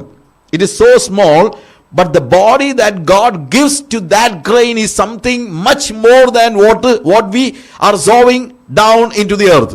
ഭൂമിയിലേക്ക് നമ്മൾ ഇട്ടുകൊടുക്കുന്ന വിത്തിൻ്റെ പല മടങ്ങ് വലിപ്പവും സൗന്ദര്യവുമുള്ള ഒരു പുതിയ ശരീരമാണ് ദൈവം ഒരു നെന്മണിക്ക് കൊടുക്കുന്നത്. അത് പ്രകൃതിയിൽ ദൈവം നമ്മളെ പഠിപ്പിക്കുന്ന ഒരു പാഠമാണ്. It is the same thing that is happening. Our body goes down and God gives it a different body, a different shape, a different glory. It is a glorious body, it is a celestial body. അതൊരു ദിവ്യമായ ശരീരമാണ്. പക്ഷേ അതിൻ്റെ base എന്ന് പറയുന്നത് without a grain, ഒരു grain താഴോട്ട് പോകാതെ ഒരിക്കലും അതിനകത്തൊന്നും ബ്ലേഡ് ഉണ്ടാകാത്തതുപോലെ നമ്മളുടെ ബോഡി താഴോട്ട് പോകാതെ എന്ത് സംഭവിക്കുന്നില്ല? ഒരു സെലസ്റ്റിയൽ ബോഡി ഉണ്ടാകുന്നില്ല. You understand my friends? So our body is so important. ആ ബോഡി എന്ന് പറയുമ്പോൾ അതിനകത്ത് ഓർക്കേണ്ടത് it is not just the flesh, it includes all the faculties in our body. നമ്മുടെ ശരീരത്തിലെ എല്ലാ അവയവങ്ങളല്ല, ഫാക്കൽറ്റി എന്ന് പറയുമ്പോൾ എന്താണ്? നമ്മളുടെ എല്ലാ ഘടകങ്ങളും, ഇൻക്ലൂഡിങ് നമ്മുടെ ചിന്തകൾ, നമ്മുടെ വികാരങ്ങൾ, നമ്മുടെ വൊളീഷൻ, നമ്മുടെ ഹൃദയത്തിൻ്റെ ഇച്ഛകൾ, താല്പര്യങ്ങൾ, എല്ലാം, എവ്രിതിങ്. ഈ ശരീരം, അതുകൊണ്ടാണ് ഈ ശരീരം ദുർനടപ്പിനല്ല, കർത്താവിനത്രേ. You understand? ഇത് കർത്താവിനാണ്. ഇവിടെയാണ് മറ്റേ വാക്യമായിട്ടുള്ള ബന്ധം. വിശക്കുമ്പോൾ ഞാൻ ഓടിച്ചെന്ന് ഭക്ഷണം തിരക്കുന്നു. ബിക്കോസ് ഭക്ഷണവും വിശപ്പുമാണ് ഒരുമിച്ച് ചേർന്നിരിക്കുന്നത്. വിശപ്പും ഭക്ഷണവും ഇൻ്റർ റിലേറ്റഡ് ആണ്. ഒന്നിനെ ഒന്ന് ഫില്ല് ചെയ്യുകയാണ്. വിശപ്പിനെ നിറയ്ക്കാനായിട്ട് എന്ത് വേണം? ഭക്ഷണം വേണം. എന്നാൽ ശരീരത്തിന് വിശക്കുമ്പോൾ, you understand the difference? When your body has some appetite, when your intelligence have some appetite, when your emotions have some appetite, when you lack something in your body, നിങ്ങളുടെ ശരീരത്തിൽ എന്തെങ്കിലും ഒരു ലാക്കിങ് നിങ്ങൾക്ക് ഫീൽ ചെയ്യുമ്പോൾ ഓടിപ്പോകേണ്ടത് ദുർനടപ്പിന് വേണ്ടിയല്ല, ഓടിച്ചെന്ന് fill ചെയ്യേണ്ടത് യേശുവിനെ കൊണ്ടാണെന്നാണ് ഇവിടെ പറയുന്നത്. I hope you understand the difference. അതുകൊണ്ട് ഞാൻ പറഞ്ഞത് പെട്ടെന്ന് വായിച്ചു പോകുന്ന ഭാഗമാണിത്. പക്ഷേ ഇതാണ് ഇതിൻ്റെ ക്ലൂ. പലപ്പോഴും ഈ ഭാഗം നമ്മൾ വായിച്ചു കഴിഞ്ഞാൽ ഓടിച്ച് വായിച്ചു പോകുന്നതുകൊണ്ട് ഒത്തിരി പ്രശ്നം വേദപുസ്തകത്തിനുണ്ട്. പോൾ പറയാണ്, എൻ്റെ വയറ് വിശക്കുമ്പോൾ ഭക്ഷണം തിരക്കുന്ന, I'm craving for my food. എനിക്ക് ഭക്ഷണം കിട്ടിയില്ലെങ്കിൽ ഭ്രാന്ത് പിടിക്കും. Am I right? വിശന്ന് കഴിയുമ്പോഴത്തേക്ക് ഭക്ഷണം കിട്ടിയില്ലെങ്കിൽ നമുക്ക് എന്തൊരു we really feel bad, right? So we are craving for food. ഇതുപോലെ എൻ്റെ ബോഡിയിലെ ഏത് ഫാക്കൽറ്റിക്ക് ഒരു ലാക്കിങ് എനിക്ക് ഫീൽ ചെയ്താലും, അതെൻ്റെ ഇൻ്റലിജൻസിനായിക്കോട്ടെ, അതെൻ്റെ ചിന്തകൾക്കായിക്കോട്ടെ, എൻ്റെ ബുദ്ധിക്കായിക്കോട്ടെ, എൻ്റെ വികാരങ്ങൾക്കായിക്കോട്ടെ, എന്തിനാണെങ്കിലും ഞാൻ ഓടിച്ചെന്ന് ഫില്ല് ചെയ്യുന്നത് യേശുവിനെ കൊണ്ടായിരിക്കും. ശരീരം ദുർനടപ്പിനല്ല, കർത്താവിനത്രേ, കർത്താവ് ശരീരത്തിനും. This is A real meaning. Hallelujah. എനിക്ക് എൻ്റെ ജീവിതത്തിൽ എന്തെങ്കിലും ഒരു ലാക്കിങ് ഫീൽ ചെയ്താൽ, suppose I feel nobody loves me, എന്നെ ആരും സ്നേഹിക്കുന്നില്ലെന്ന് എനിക്ക് തോന്നുകയാണെന്ന് വെക്കുക. Then what happens? എൻ്റെ ഇമോഷൻസിന് എനിക്ക് ലാക്കിങ് ഫീൽ ചെയ്യുകയാണ്. എൻ്റെ ഇമോഷൻസിന് ഒരു വിശപ്പ്. എന്നെ ആരും വേണ്ടത്ര കരുതുന്നില്ല, സ്നേഹിക്കുന്നില്ല. എന്നെ ആരും സ്നേഹിക്കുന്നില്ല എന്ന് പറഞ്ഞ് എനിക്കൊരു പ്രതിസന്ധി ഉണ്ടാകണം. എൻ്റെ മനസ്സിലൊരു ലാക്കിങ് ഫീൽ ചെയ്താൽ ഞാൻ ഓടിപ്പോകുന്നത് അയൽവക്കക്കാരൻ്റെ ഭാര്യയുടെ അടുത്തോട്ടല്ല. അതാണ് പറഞ്ഞത് ശരീരം ദുർനടപ്പിനല്ല എന്ന് പറയുന്നതിൻ്റെ അർത്ഥം അതാണ്. When I feel I need something more in my body, in my emotions, when I lack, or when I feel a lacking in emotions, in love, എന്നെ ആരെങ്കിലും കരുതുന്നില്ലെന്ന് തോന്നിക്കഴിഞ്ഞാൽ ഉടനെ കരുതാൻ വേണ്ടി ഞാൻ ഓടിപ്പോകുന്നത് എനിക്ക് കാശ് തരുന്ന ഒരാളുടെ അടുത്തോ അല്ലെങ്കിൽ മറ്റൊരാളുടെ അടുത്തല്ല. When I feel all kind of every emotions, എനിക്ക് റിക്രിയേഷൻ ആവശ്യമുണ്ടെങ്കിൽ ഞാൻ ഓടിപ്പോകുന്നത് ചീട്ട് കളിക്കാനല്ല. when I feel that I'm sick, or when I feel I'm getting bored, ഞാൻ ഓടിപ്പോയി കള്ളു കുടിക്കുകയല്ല ചെയ്യുന്നത്. ഇന്ന് ഒരു സ്വാഭാവിക മനുഷ്യൻ അവൻ്റെ ശരീരത്തിൻ്റെ ഏത് ലാക്കിങ്ങിനും ദൈവികമല്ലാത്ത ഒന്നുകൊണ്ടാണ് അവൻ ഫില്ല് ചെയ്യുന്നത്. ഞാൻ പറഞ്ഞത് മനസ്സിലാകുന്നുണ്ടോ സഹോദരങ്ങളെ? It is so important. ഒരു ലൗകിക മനുഷ്യൻ അവൻ്റെ ലൗകിക ജീവിതത്തിൽ അവൻ്റെ എല്ലാ ലാക്കിങ്ങിനും അവൻ ഓടിപ്പോകുന്നത് ലൗകികമായ കാര്യങ്ങളുടെ പുറകെയാണ്. കുടുംബജീവിതത്തിൽ ഒരു ചെറിയ ലാക്കിംഗ് ഉണ്ടായാൽ, കുടുംബ ബന്ധങ്ങളിൽ ഒരു ചെറിയ ലാക്കിംഗ് ഉണ്ടായാൽ, എന്തെങ്കിലും ഒരു സംശയം ഉണ്ടായാൽ, എന്തെങ്കിലും കാര്യം ഉണ്ടായാൽ, ഇന്നത്തെ പിള്ളേർക്കൊക്കെ യാതൊരു മടിവില്ല. All on a sudden he is finding somebody else and fill ചെയ്യാൻ നോക്കുകയാണ്. അവൻ്റെ കുടുംബത്തിലെ ആ പ്രശ്നങ്ങളെ അല്ലെങ്കിൽ അവൻ്റെ കുടുംബത്തിലെ ലാക്കിങ് ഫില്ല് ചെയ്യാനായിട്ട് അവൻ ഓടിപ്പോകുന്നത് അവൻ്റെ കൂട്ടുകാരുടെ അടുത്തോ അല്ലെങ്കിൽ അവൻ്റെ കൂടെ വർക്ക് ചെയ്യുന്ന ആളുടെ അടുത്തോ അല്ലെങ്കിൽ വേറൊരാളുടെ അടുത്തോ ആണ്. എനിക്ക് കുടുംബത്തിൽ സ്നേഹം ഫീൽ ചെയ്യുന്നില്ല. കുടുംബത്തിൽ സ്നേഹം ഫീൽ ചെയ്യുന്നില്ലെങ്കിൽ, if you feel lacking in your family, go to Jesus. Because God wants you to fill all the lackings in your body with Jesus Christ. അതുകൊണ്ടാണ് പറയുന്നത് ശരീരം കർത്താവിനും കർത്താവ് ശരീരത്തിനും. U understand my friends? നമ്മളൊന്ന് ആലോചിച്ച് നോക്കി. എനിക്ക് ഇൻ്റലിജൻസിന് എനിക്ക് ചില കാര്യങ്ങൾ ചിന്തിച്ചിട്ട് മനസ്സിലാകുന്നുണ്ടെന്ന് വെച്ചു. മനസ്സിലാകുന്നില്ലെങ്കിൽ ഉടനെ ഞാൻ ഓടിപ്പോകേണ്ടത് ഇൻ്റർനെറ്റിലേക്ക് പോകുന്നതിന് മുമ്പേ തന്നെ കർത്താവിൻ്റെ അടുത്തോട്ട് പോകാൻ പഠിക്കണം. എനിക്ക് ഇപ്പം ഞാൻ റീസെൻ്റ്ലി നമ്മളിവിടുത്തെ ഈ ന്യൂ ഏജ് റിലീജിയൻസ് ഒത്തിരി ഉണ്ടല്ലോ, ആർട്ട് ഓഫ് ലിവിങ് ഉൾപ്പെടെയുള്ള എല്ലാ കാര്യങ്ങളും അവർ ഇരയിട്ട് പിടിക്കുന്നത് ആരെയാണെന്നറിയാമോ? People who are not satisfied with their present life. എൻ്റെ ഇപ്പോഴത്തെ ജീവിതത്തിനകത്ത് സാറ്റിസ്ഫൈഡ് അല്ലാത്ത ആളുകൾ, അല്ലാത്ത ആളൊക്കെ അവർക്ക് കിട്ടത്തില്ല. അവരെന്ത് ചെയ്യുന്നു? ശരിയാണ്, എൻ്റെ ഒരുപക്ഷെ എൻ്റെ ഓഫീസിലെ സ്ട്രെസ് എനിക്കുണ്ടായിരിക്കാം, എൻ്റെ ജോലിയിലെ സ്ട്രെസ് ഉണ്ടായിരിക്കാം. ഉടനെ തന്നെ അവർ പറയുന്നു, you have something, you can fill all the lacking with the art of living. I was telling somebody was asking, ഒരു വിശ്വാസിയായ ഒരു പയ്യനോട് ചോദിച്ചു, what is wrong with art of living? Why can't I just go and attend that art of living? I said, why you should go? Because that itself says that it is art, it is not life. Why you should go there when you have life itself? Jesus gives you life, it is only art. എന്താണ് lacking feel ചെയ്യുമ്പോഴത്തേക്ക് ഓടിപ്പോകും. 100 കാര്യങ്ങൾ നിന്റെ മുമ്പിൽ വെച്ചിരിക്കുകയാണ്. നമ്മുടെ ഓരോ ലാക്കിങ്ങിനും fill ചെയ്യാനായിട്ട് പിശാച് നമ്മുടെ ചുറ്റുപാട്, നമ്മുടെ കമ്പ്യൂട്ടറിലും നമ്മുടെ ഇൻ്റർനെറ്റിലും നമ്മുടെ ടി വിയിലും ടെലിവിഷൻ തുറന്നാലും പത്രം വായിച്ചാലും പോസ്റ്ററെ നോക്കിയാലും എവിടെ നോക്കിയാലും നിന്റെ ബോഡിയിലെ ഓരോ ലാക്കിങ്ങിനെയും ഫില്ല് ചെയ്യാനുള്ള ലൗകിക കാര്യങ്ങൾ കൊണ്ട് ലോകം നിറച്ചു വച്ചിരിക്കുകയാണ്. Am I right, my friends? You are living in cities. You know, each and every corners of the city, everywhere you will find something that is there to fill your lacking in your body, in your emotions, in your intelligence, in your volition. നിങ്ങൾക്കൊരു തീരുമാനമെടുക്കണമെങ്കിൽ അല്ലെങ്കിൽ നിങ്ങൾക്കൊരു മുന്നോട്ട് പോകണമെങ്കിൽ ഉടനെ തന്നെ നിങ്ങൾ നോക്കേണ്ടത് better yourself പുസ്തകങ്ങൾ പഠിപ്പിക്കുന്ന കാര്യങ്ങളല്ല. പോസിറ്റീവ് പവർ, പോസിറ്റീവ് തിങ്കിങ്ങിൻ്റെ പുറകെ അല്ല. ഇന്ന് പെന്തിക്കോസുകാരൻ ഉൾപ്പെടെ എല്ലാം ശിവഖരയുടെ പുസ്തകത്തിലാണ് ആശ്രയം കണ്ടെത്തിയിരിക്കുന്നത്. I am not joking. You know why? Because you are filling your lacking with books like that. Better yourself ബുക്കുകൾ 100 പുസ്തകങ്ങളുണ്ട് അല്ലേ? മാനേജ്മെന്റ് ടെക്നിക്സ് പഠിപ്പിക്കുന്നു, മറ്റേ പഠിപ്പിക്കുന്നു, അല്ലെങ്കിൽ how can you B successful, A lot of books. പക്ഷെ നിന്റെ ജീവിതത്തിലെ എല്ലാ ലാക്കിങ്ങും നീ ഫില്ല് ചെയ്യേണ്ടത് ആരെ കൊണ്ടായിരിക്കണം? കർത്താവിനെ കൊണ്ട്. എൻ്റെ ജീവിതത്തിൽ എൻ്റെ ഇൻ്റലിജൻസിൻ്റെ പ്രശ്നമാണെങ്കിലും, എൻ്റെ ചിന്തയുടെ കാര്യങ്ങളാണെങ്കിലും, എൻ്റെ ഇമോഷൻസ് ആണെങ്കിലും, എൻ്റെ ബോഡിയുടെ നീഡ്സ് ആണെങ്കിലും, everything I need to see that I am filling it with Jesus Christ. നമ്മൾ നമ്മുടെ ജീവിതത്തിൻ്റെ എല്ലാ പ്രതിസന്ധികളിലും നിങ്ങൾ ശരീരം ദുർനടപ്പിനല്ല കർത്താവിനത്രേ. കർത്താവ് ശരീരത്തിനും അത് തിരിച്ചും പറയുകയാണ്. അതായത് ഞാൻ എൻ്റെ എല്ലാ ലാക്കിങ്ങും ഫില്ല് ചെയ്യാൻ കർത്താവിൻ്റെ അടുത്തോട്ട് ചെല്ലുമ്പോൾ കർത്താവ് പറയാണ്, അവനും ഒരു ക്രേവിങ് ഉണ്ടെന്ന്, അവനും ഒരു ദാഹമുണ്ട്. അവൻ ആരെയാണെന്നറിയാമോ ദാഹിക്കുന്നത്? എന്നെ. U understand my friends? ഭക്ഷണവും ആപ്പിറ്റൈറ്റും, വിശപ്പും ഭക്ഷണവും തമ്മിൽ ബന്ധപ്പെട്ടിരിക്കുന്നത്. വിശക്കുമ്പോൾ നമ്മൾ ഫില്ല് ചെയ്യുന്നത് എന്തുകൊണ്ടാണ്? ഭക്ഷണം കൊണ്ടാണ്. ഇവിടെ പോൾ പറയാണ്, വിശപ്പും ഭക്ഷണവും അങ്ങോട്ടും ഇങ്ങോട്ടും ബന്ധപ്പെട്ടിരിക്കുന്നത് പോലെ ഞാനും കർത്താവും അന്യോന്യം അങ്ങോട്ടും ഇങ്ങോട്ടും ബന്ധപ്പെട്ടിരിക്കുകയാണ്. You understand? അത് അങ്ങോട്ടും ഇങ്ങോട്ടുള്ള റിലേഷനാണ്.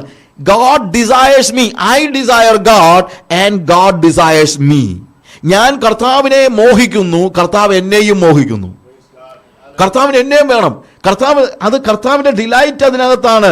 അവിടെയാണ് നമ്മൾ താഴോട്ട് വായിക്കുമ്പോഴത്തേക്ക് നമ്മൾ ക്രിസ്തുവിൻ്റെ നിങ്ങളുടെ ശരീരങ്ങൾ ക്രിസ്തുവിൻ്റെ അവയവങ്ങളാകുന്നുവെന്ന് നിങ്ങൾ അറിയുന്നില്ലയോ?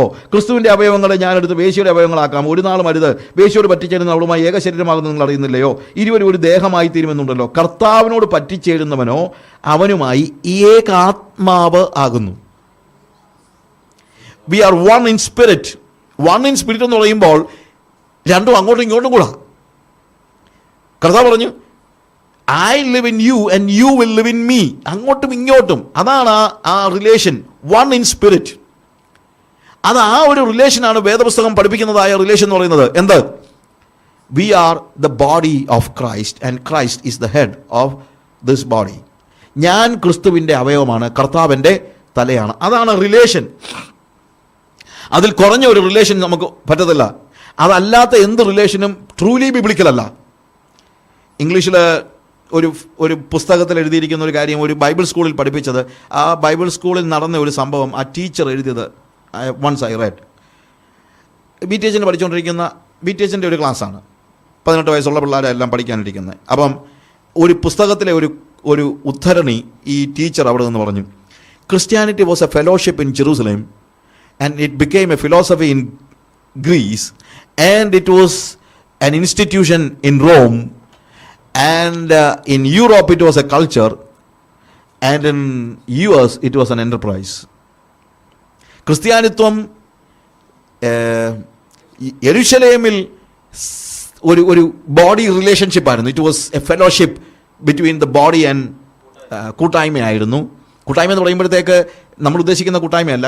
യെരുശലേമിൽ ക്രിസ്ത്യാനിത്വം എന്ന് പറയുന്നത് കർത്താവ് തലയും നമ്മൾ ശരീരവും എന്ന നിലയിലുള്ള ഒരു കൂട്ടായ്മയായിരുന്നു. എന്നാൽ ഗ്രീക്കുകാർ വന്നപ്പോഴത്തേക്ക് അതിനെ ഫിലോസഫൈസ് ചെയ്തു, ഫിലോസഫിയാക്കി, അതൊരു ആശയമാക്കി. നാം രക്ഷിക്കപ്പെടുവാൻ ആകാശത്തിന് കീഴിൽ നൽകപ്പെട്ട വേറെ ഒരു നാമവും ഇല്ല. ഉണ്ടായിരുന്നതിൻ്റെ പുറകെ പോയന്. കാര്യം ഇതൊരു ഇക്വേഷനാക്കി. ഞാൻ പറഞ്ഞു മനസ്സിലാക്കണം. റിലേഷൻ പോയിട്ട് എന്തായി? ഇക്വേഷനായി. നേരത്തെ റിലേഷൻ ആയിരുന്നു, പിന്നെന്തായി? ഇക്വേഷൻ. ഒരു തത്വശാസ്ത്രമായി, ഒരു രക്ഷാശാസ്ത്രമായി, തിയോളജിയായി. You understand my friends? വേറെ മാർഗമൊന്നുമില്ല, അത് വേറെ കാര്യം. പക്ഷേ അതല്ല, റിലേഷൻ നഷ്ടപ്പെട്ടു. റിലേഷൻ നഷ്ടപ്പെട്ടതുകൊണ്ട് ഗ്രീക്കുകാർ വന്നപ്പോൾ, അല്ലെങ്കിൽ ഇന്നത്തെ പ്രശ്നം അതാണ്, ഇന്ന് നമ്മൾ യേശുവുമായിട്ടുള്ള ബന്ധത്തെക്കാൾ ഉപരി യേശു നമുക്ക് സക്സസ് തരുന്നെന്ന് കുറച്ച് കൂട്ടർ പറയുന്നു. He's A success equation. അതാണ് നമ്മുടെ ക്രൂസൈഡുകാരെല്ലാം പറയുന്നത്. കൂടിപ്പോയാൽ പറയുന്നത് സ്വർഗത്തിൽ പോകാൻ വേറെ ഒരു മാർഗവും ഇല്ല. പക്ഷെ ബന്ധമല്ല എംഫസൈസ് ചെയ്യുന്നത്. അതാണ് ഇന്ന് സഭയുടെ ഏറ്റവും വലിയ പ്രശ്നം. It is relationship. റോമൻസ് വന്നപ്പോഴത്തേക്ക് അതിനെ ഇൻസ്റ്റിറ്റ്യൂഷനലൈസ് ചെയ്തു. ഇൻസ്റ്റിറ്റ്യൂഷൻ്റെ ഏറ്റവും വലിയ പ്രശ്നം എന്താണെന്നറിയാമോ? ഇൻസ്റ്റിറ്റ്യൂഷൻ്റെ പ്രശ്നം, ഇൻസ്റ്റിറ്റ്യൂഷന് ഒരു ബ്രാൻഡ് അംബാസിഡർ ഉണ്ട്. കത്തോലിക്ക സഭ അല്ലെങ്കിൽ റോമൻ ചർച്ചിന് ഒരു ബ്രാൻഡ് അംബാസിഡർ ഉണ്ട്. കാര്യം അവർക്കൊരു ഹിഡൻ അജണ്ട ഉണ്ട്. നമ്മുടെ ഇവിടുത്തെ ഇപ്പം ഒരു റെസ്റ്റോറൻറ്റ് തുടങ്ങിയാലും ആര് തുടങ്ങിയാലും അവർക്കെല്ലാം ഒരു ബ്രാൻഡ് അംബാസിഡർ ഉണ്ട്. അല്ലെങ്കിൽ ഒരു ഷർട്ട് റീബോക്കോ അല്ലെങ്കിൽ മറ്റെന്തെങ്കിലും, അല്ലെങ്കിൽ നൈക്കിയോ എല്ലാം ഉപയോഗിക്കുന്നതായ ആളുകൾ, അവർ അല്ലെങ്കിൽ സ്പോർട്സുകാരോ മറ്റോ, അവന്മാരൊന്നും ഇതൊന്നും ഇടാനൊന്നും ഇഷ്ടമുണ്ടായിട്ടൊന്നുമല്ല. അതിൽ നിന്ന് അവന്മാർക്ക് കാശ് കിട്ടുന്നുണ്ട്. നമ്മൾ ചിന്തിക്കുന്നത് ഇവന് ഭയങ്കരമായിട്ട് ഇഷ്ടപ്പെട്ടിട്ടാണെന്ന്. അങ്ങനെയൊന്നുമല്ല. അതൊരു ബ്രാൻഡ് അംബാസിഡറാണ്. എന്ന് പറഞ്ഞതുപോലെ അവരുടെ ഹിഡൻ അജണ്ട എന്താണ്? നമ്മളെ കൊണ്ടെല്ലാം നമ്മുടെ പൈസ അവൻ്റെ കയ്യിൽ ചെല്ലണം. അതുകൊണ്ട് യേശു കർത്താവിൻ്റെ വലിയൊരു പ്രതിമ ഉണ്ടാക്കി കൈയൊക്കെ വെച്ചുകൊണ്ട് ഇങ്ങനെ വെച്ചിട്ട് പറയുകയാണ്, പൈസ അല്ലേ വിടിട്. ആർക്കാ? യേശുവിന്, അല്ലാതെ ആർക്കാ? പക്ഷേ ഇച്ചിരി കഴിയുമ്പോൾ ആൾക്കാരുടെ എടുത്തുകൊണ്ട് പോകും. അത് വേറെ കാര്യം. ഇത് റോമൻ ചർച്ചിൻ്റെ പ്രശ്നമാണ് എന്ന് നമ്മൾ ചിന്തിക്കേണ്ട. പെന്തിക്കോസുകാരൻ്റെയും ചിന്ത ഇതൊക്കെ തന്നെയാണ്. ഇന്ന് രാത്രി നിങ്ങൾ കൊണ്ടുവന്നിരിക്കുന്ന ഏറ്റവും വലിയ നോട്ട് എടുക്കുക, ഏറ്റവും വലിയ നോട്ട് അതിട്, ദൈവം നിന്നെ 100 മടങ്ങ് അനുഗ്രഹിക്കാൻ പോവുകയാണ്. എവിടുത്തെ തത്വമാണിത്? എവിടുത്തെ സിസ്റ്റമാണിത്? ആർക്കാ ഇടുന്നത്? നിന്റെ കയ്യിൽ ഏറ്റവും വലിയ നോട്ട് എടുക്കും, നിനക്ക് 100 മടങ്ങ് കിട്ടുമെന്ന്. ദൈവം എന്നെ മുച്ചിട്ട് കളിക്കാനാണോ? എന്തോ നിങ്ങൾ മനസ്സിലാക്കിയിരിക്കുന്നത്? മുച്ചിട്ട് കളിക്കാരൻ പോലും പറയുന്നത് എന്താണ്? വെയ് രാജാ വെയ്, 1 വെച്ചാൽ 2 കിട്ടുമോ? നമ്മൾ പറയുന്നത് 100 കിട്ടുമെന്നാണ്. See, this is totally non-scriptural. നിങ്ങൾ ചിന്തിക്കുന്നുണ്ടോ അനുഗ്രഹമാണെന്ന്? കിട്ടണമെന്ന് വെച്ച് കൊടുക്കുന്നത് അനുഗ്രഹമാണെന്ന് നിങ്ങൾ ചിന്തിക്കുന്നുണ്ടോ? Why you are putting your money in the offering? Because you expect more. You are not giving in a Christian way. സന്തോഷത്തോടെ സ്നേഹത്തോടെ കൊടുക്കുന്നവനെയാണ് ദൈവം, സന്തോഷത്തോടെ കൊടുക്കുന്നവനാണ് ദൈവം സ്നേഹിക്കുന്നത്. അല്ലാതെ ലാഭേച്ഛയോടെ കൊടുക്കുന്നവനെ കർത്താവ് സ്നേഹിക്കുമെന്ന് നിങ്ങൾ എഴുതിയിട്ടില്ല. അത് നിങ്ങൾ മനസ്സിലാക്കണം. ഇന്ന് സഭയിൽ ലാഭേച്ഛ പഠിപ്പിക്കുമ്പോൾ നമ്മൾ റോമൻ ചർച്ചിൻ്റെ മറ്റൊരു പതിപ്പായി വരികയാണ്. കർത്താവിന് നിങ്ങൾ കൊടുക്കാൻ നിങ്ങൾ ആരാ? Everything belongs to God. അത് നിങ്ങൾ മനസ്സിലാക്കണം. നമ്മളൊക്കെ കൊടുക്കുമ്പോൾ വലിയ പ്രശ്നം നമ്മുടെ കൈ മുകളിലും വാങ്ങിക്കുന്നവൻ്റെ കൈ താഴെയുമാണ്. സ്വത്രാഴ്ച ഇങ്ങനെയല്ല നമ്മൾ ഇടുന്നത്. That means God's hand down. പക്ഷേ അങ്ങനെ കൊടുത്താൽ ദൈവം സ്വീകരിക്കത്തില്ല. അങ്ങനെ സ്വത്രാഴ്ച ഇടുന്ന എങ്ങനെയെങ്കിലും കിട്ടുമോ? പക്ഷേ ദൈവത്തിന് നമ്മൾ കൊടുക്കുന്നത് അർപ്പിക്കുകയാണ്. എൻ്റെ കൈ താഴെയാണ്, ദൈവത്തിന് എന്തെങ്കിലും ഇഷ്ടപ്പെട്ടാൽ എടുക്കും, എനിക്കുള്ളത് മൊത്തമായിട്ട് ഞാൻ അങ്ങോട്ട് വെക്കുകയാണ്. അങ്ങനെ മാത്രമേ ദൈവത്തിന് കൊടുക്കാൻ പറ്റുള്ളൂ. അല്ലാത്ത കൊടുപ്പൊന്നും ദൈവത്തിനല്ല. അത് നിങ്ങൾ മനസ്സിലാക്കണം. I'm giving everything that I have. എനിക്ക് എന്ത് കൊടുക്കാനാണ്? It belongs to him. ഞാൻ എത്ര കൊടുക്കുന്നു എന്നുള്ളതല്ല ചോദ്യം, ഞാൻ എന്ത് എടുക്കുന്നു എന്നുള്ളതാണ് ചോദ്യം. Because everything belongs to God. ഞാൻ കൊടുക്കുകയല്ല ദൈവത്തിന്. എനിക്ക് ദൈവത്തിന് കൊടുക്കാൻ പറ്റത്തില്ല. എത്രയും കുറച്ചെടുക്കാൻ നോക്കുന്നത് ഞാൻ. You understand, my friends? I have no time to explain it. Okay. And in Europe, it was a culture. കൾച്ചറിൻ്റെ പ്രശ്നം എന്നറിയാമോ? കൾച്ചറിനകത്ത് എല്ലാം പുറമേ ഉണ്ട്, പക്ഷേ അകത്തൊന്നുമില്ല. They have Christmas but no Christ. They have Easter but no resurrection. പെന്തിക്കോസുകാരൻ അതൊക്കെയാണ്. ഇന്നെല്ലാം പുറമേ ഉണ്ട്, ഉപവാസമുണ്ട്, ആത്മാവില്ല. ദൈവവചന പഠനമുണ്ട്, പക്ഷേ ട്രാൻസ്ഫോർമേഷൻ ഇല്ല. ബൈബിൾ ക്ലാസ് ഉണ്ട്, പക്ഷേ ട്രാൻസ്ഫോർമേഷൻ ഇല്ല. സഭായോഗമുണ്ട്, പക്ഷേ ആരാധനയില്ല. പാട്ടുണ്ട്, പക്ഷേ സാക്രിഫൈസ് ഇല്ല. വി ആർ ഫോളോയിങ് ഇന്നത്തെ ക്രിസ്ത്യാനിറ്റി, ഇന്നത്തെ പെന്തിക്കോസ്റ്റൽ ചേർച്ചസ്. ഞാൻ ഇത്രയും കുറ്റം പറയുന്നതിൻ്റെ കാര്യം അത് പറഞ്ഞേ പറ്റൂ. ഇതൊന്നും കുറ്റമല്ല, ഇതിനേക്കാൾ അപ്പുറത്ത് പറയേണ്ടതാണ്. സി, നമ്മുടെ വർഷിപ്പിൽ സാക്രിഫൈസ് ഇല്ല. നമ്മളിവിടെ വന്നിട്ട് എക്സ്റ്റസിയാണ്. We have ecstasy but no new birth. We have no new birth. നമുക്ക് വീണ്ടും ജനനമില്ല, പുതുസൃഷ്ടിയാകുന്നില്ല. എക്സ്റ്റസി ഉണ്ട് ആത്മാവിൽ. ആ പാടി ആരാധിച്ച് എരുമേലി പേട്ട തുള്ളുമ്പോൾ അവനും ഉണ്ട് ഒരു കുരുക്കം. അതിവിടെ മാത്രമൊന്നുമല്ല ഉള്ളത്. വീണ്ടും ജനനം നടക്കാതെ, പുതുസൃഷ്ടിയാകാതെ എത്ര കുലുങ്ങിയാൽ എന്താ പ്രയോജനം? ഇറങ്ങിപ്പോകുമ്പോൾ അതുപോലെ ഇറങ്ങിപ്പോയിട്ട് എന്ത് ചെയ്യാനാണ്? We are no better than the Europeans who made it a culture. And in America, it was an enterprise. ഇത് കേട്ടപ്പോൾ ബ്രിട്ടീഷിന് വിളിച്ചുകൊണ്ടിരുന്ന ഒരു പെങ്കൊച്ച, 18 വയസ്സുള്ള കൊച്ച, അവളെ ചോദിച്ചു, sir, that means it's a business? You say that Christianity is a business? ഈ teacher പറഞ്ഞു, what to say മോളെ, it happen like that. It was suppose to be a body, right? ശരിക്കും ഇതൊരു ശരീരവും തലയും തമ്മിലുള്ള ബന്ധമല്ലേ ഉണ്ടാകേണ്ടിയിരുന്നത്? ഉടനെ ടീച്ചർ പറഞ്ഞു, yes. And now it is a business. ഈ പെങ്കൊച്ചി ചോദിച്ചാണ്, 18 വയസ്സുള്ള കൊച്ച്. ആ ടീച്ചർ പറഞ്ഞു, യെസ്. സങ്കടപ്പെട്ട് പറഞ്ഞു, അങ്ങനെ പറ്റിപ്പോയി മോളെ. സർ, അവളുടെ അടുത്ത ചോദ്യമാണ്, what do you call when A body becomes A business? ഒരു ശരീരം ബിസിനസ് ആകുമ്പോൾ നിങ്ങൾ എന്താ അതിനെ വിളിക്കുന്നത്? It is prostitution. I tell you, my friends, now this is what happened to the church. It has become a prostitution. It's a business. You know what is the problem with the business? In a business, everybody needs profit. എല്ലാവരും ഒരു കാര്യം നോക്കുന്നു, എനിക്കെന്ത് കിട്ടും? What I'm going to get. സഭയിൽ വരുന്നത് അത് തന്നെയാണ്. ഞാൻ എല്ലാ ഞായറാഴ്ച സഭായത്തിന് വന്നോളാം, എനിക്കെന്ത് കിട്ടും? ഞാൻ 21 ദിവസം ഉപവാസം എടുക്കാം, എനിക്കെന്ത് കിട്ടും? Always you are asking a question, what I'm going to get. You are not a wife, you are a prostitute. When you ask that question, you are no more a wife. ഒരു വേശ്യയും ഒരു ഭാര്യയും ചെയ്യുന്നതൊക്കെ ഏകദേശം ഒരുപോലെ ആയിരിക്കും. പക്ഷെ ഭാര്യ ചോദിക്കുന്ന ചോദ്യം, ഭാര്യ ഒരിക്കലും ചോദ്യങ്ങൾ ചോദിക്കുന്നില്ല. വേശ്യ ചോദിക്കുന്നു, you do anything you want, but after all what you are going to give me. പക്ഷെ ഭാര്യ, അവൾക്കൊന്നും വേണ്ട, അവൾക്ക് അവളുടെ ഭർത്താവിനെ മതി, വേറെ ഒന്നും അവൾക്ക് വേണ്ട. അതാണ് റിലേഷൻഷിപ്പ്. യേശുവിന് വേണ്ടി മാത്രം യേശുവിൻ്റെ പിന്നാലെ പോകുന്ന ഒരവസ്ഥയാണ് ഇന്ന് സഭയ്ക്ക് നഷ്ടപ്പെട്ടിരിക്കുന്നത്. We go after Jesus for something, we always look for something. എനിക്കെന്ത് കിട്ടുമെന്നുള്ള ചോദ്യവുമായി കർത്താവിൻ്റെ പിന്നാലെ പോകുന്നവൾ വ്യഭിചാരിയാണ്. അവൾ ഭാര്യയല്ല, നമ്മൾ മണവാട്ടിയല്ലാതെ ആയിപ്പോയിരിക്കുന്നു. This is exactly what is happening. അതുകൊണ്ട് പോൾ പറയാണ്, റിമെമ്പർ, കർത്താവ് തലയും നീ അവൻ്റെ അവയവവുമാണ്. നിനക്കൊരിക്കലും നിന്റെ കർത്താവിൻ്റെ അവയവത്തെ എടുത്ത് ഒരു വേശ്യയോടെന്ന് പറഞ്ഞു കഴിഞ്ഞാൽ ഇറ്റ് ഡസൻറ്റ് മീൻ ജസ്റ്റ് വ്യഭിചാരം എന്ന് മാത്രം ചിന്തിക്കേണ്ട. ലോകത്തോട് പറ്റിച്ചേരാൻ പറ്റത്തില്ല. You cannot give your body to the world. If you are the body of Jesus Christ, you cannot be united with the world. You cannot be united with the power. You cannot unite it with money. If you do it, you are no more a wife. U are a prostitute. നമ്മുടെ relation യേശുവുമായിട്ട് മാത്രമായിരിക്കണം. ശരീരം കർത്താവിനും കർത്താവ് ശരീരത്തിനുമുള്ളത്. എന്നിട്ട് Paul പറയാണ്, നിങ്ങളെ വിലയ്ക്ക് വാങ്ങി, അതിൻ്റെ 19 വാക്യത്തിൽ, ദൈവത്തിൻ്റെ ദാനമായി നിങ്ങളിലിരിക്കുന്ന പരിശുദ്ധാത്മാവിൻ്റെ മന്ദിരമാകുന്ന നിങ്ങളുടെ ശരീരമെന്നും നിങ്ങളെ വിലയ്ക്ക് വാങ്ങിയിരിക്കയാൽ നിങ്ങൾ താന്താങ്ങൾക്കുള്ളവരല്ല എന്നും നിങ്ങൾ അറിയുന്നില്ലയോ? You are bought with a price.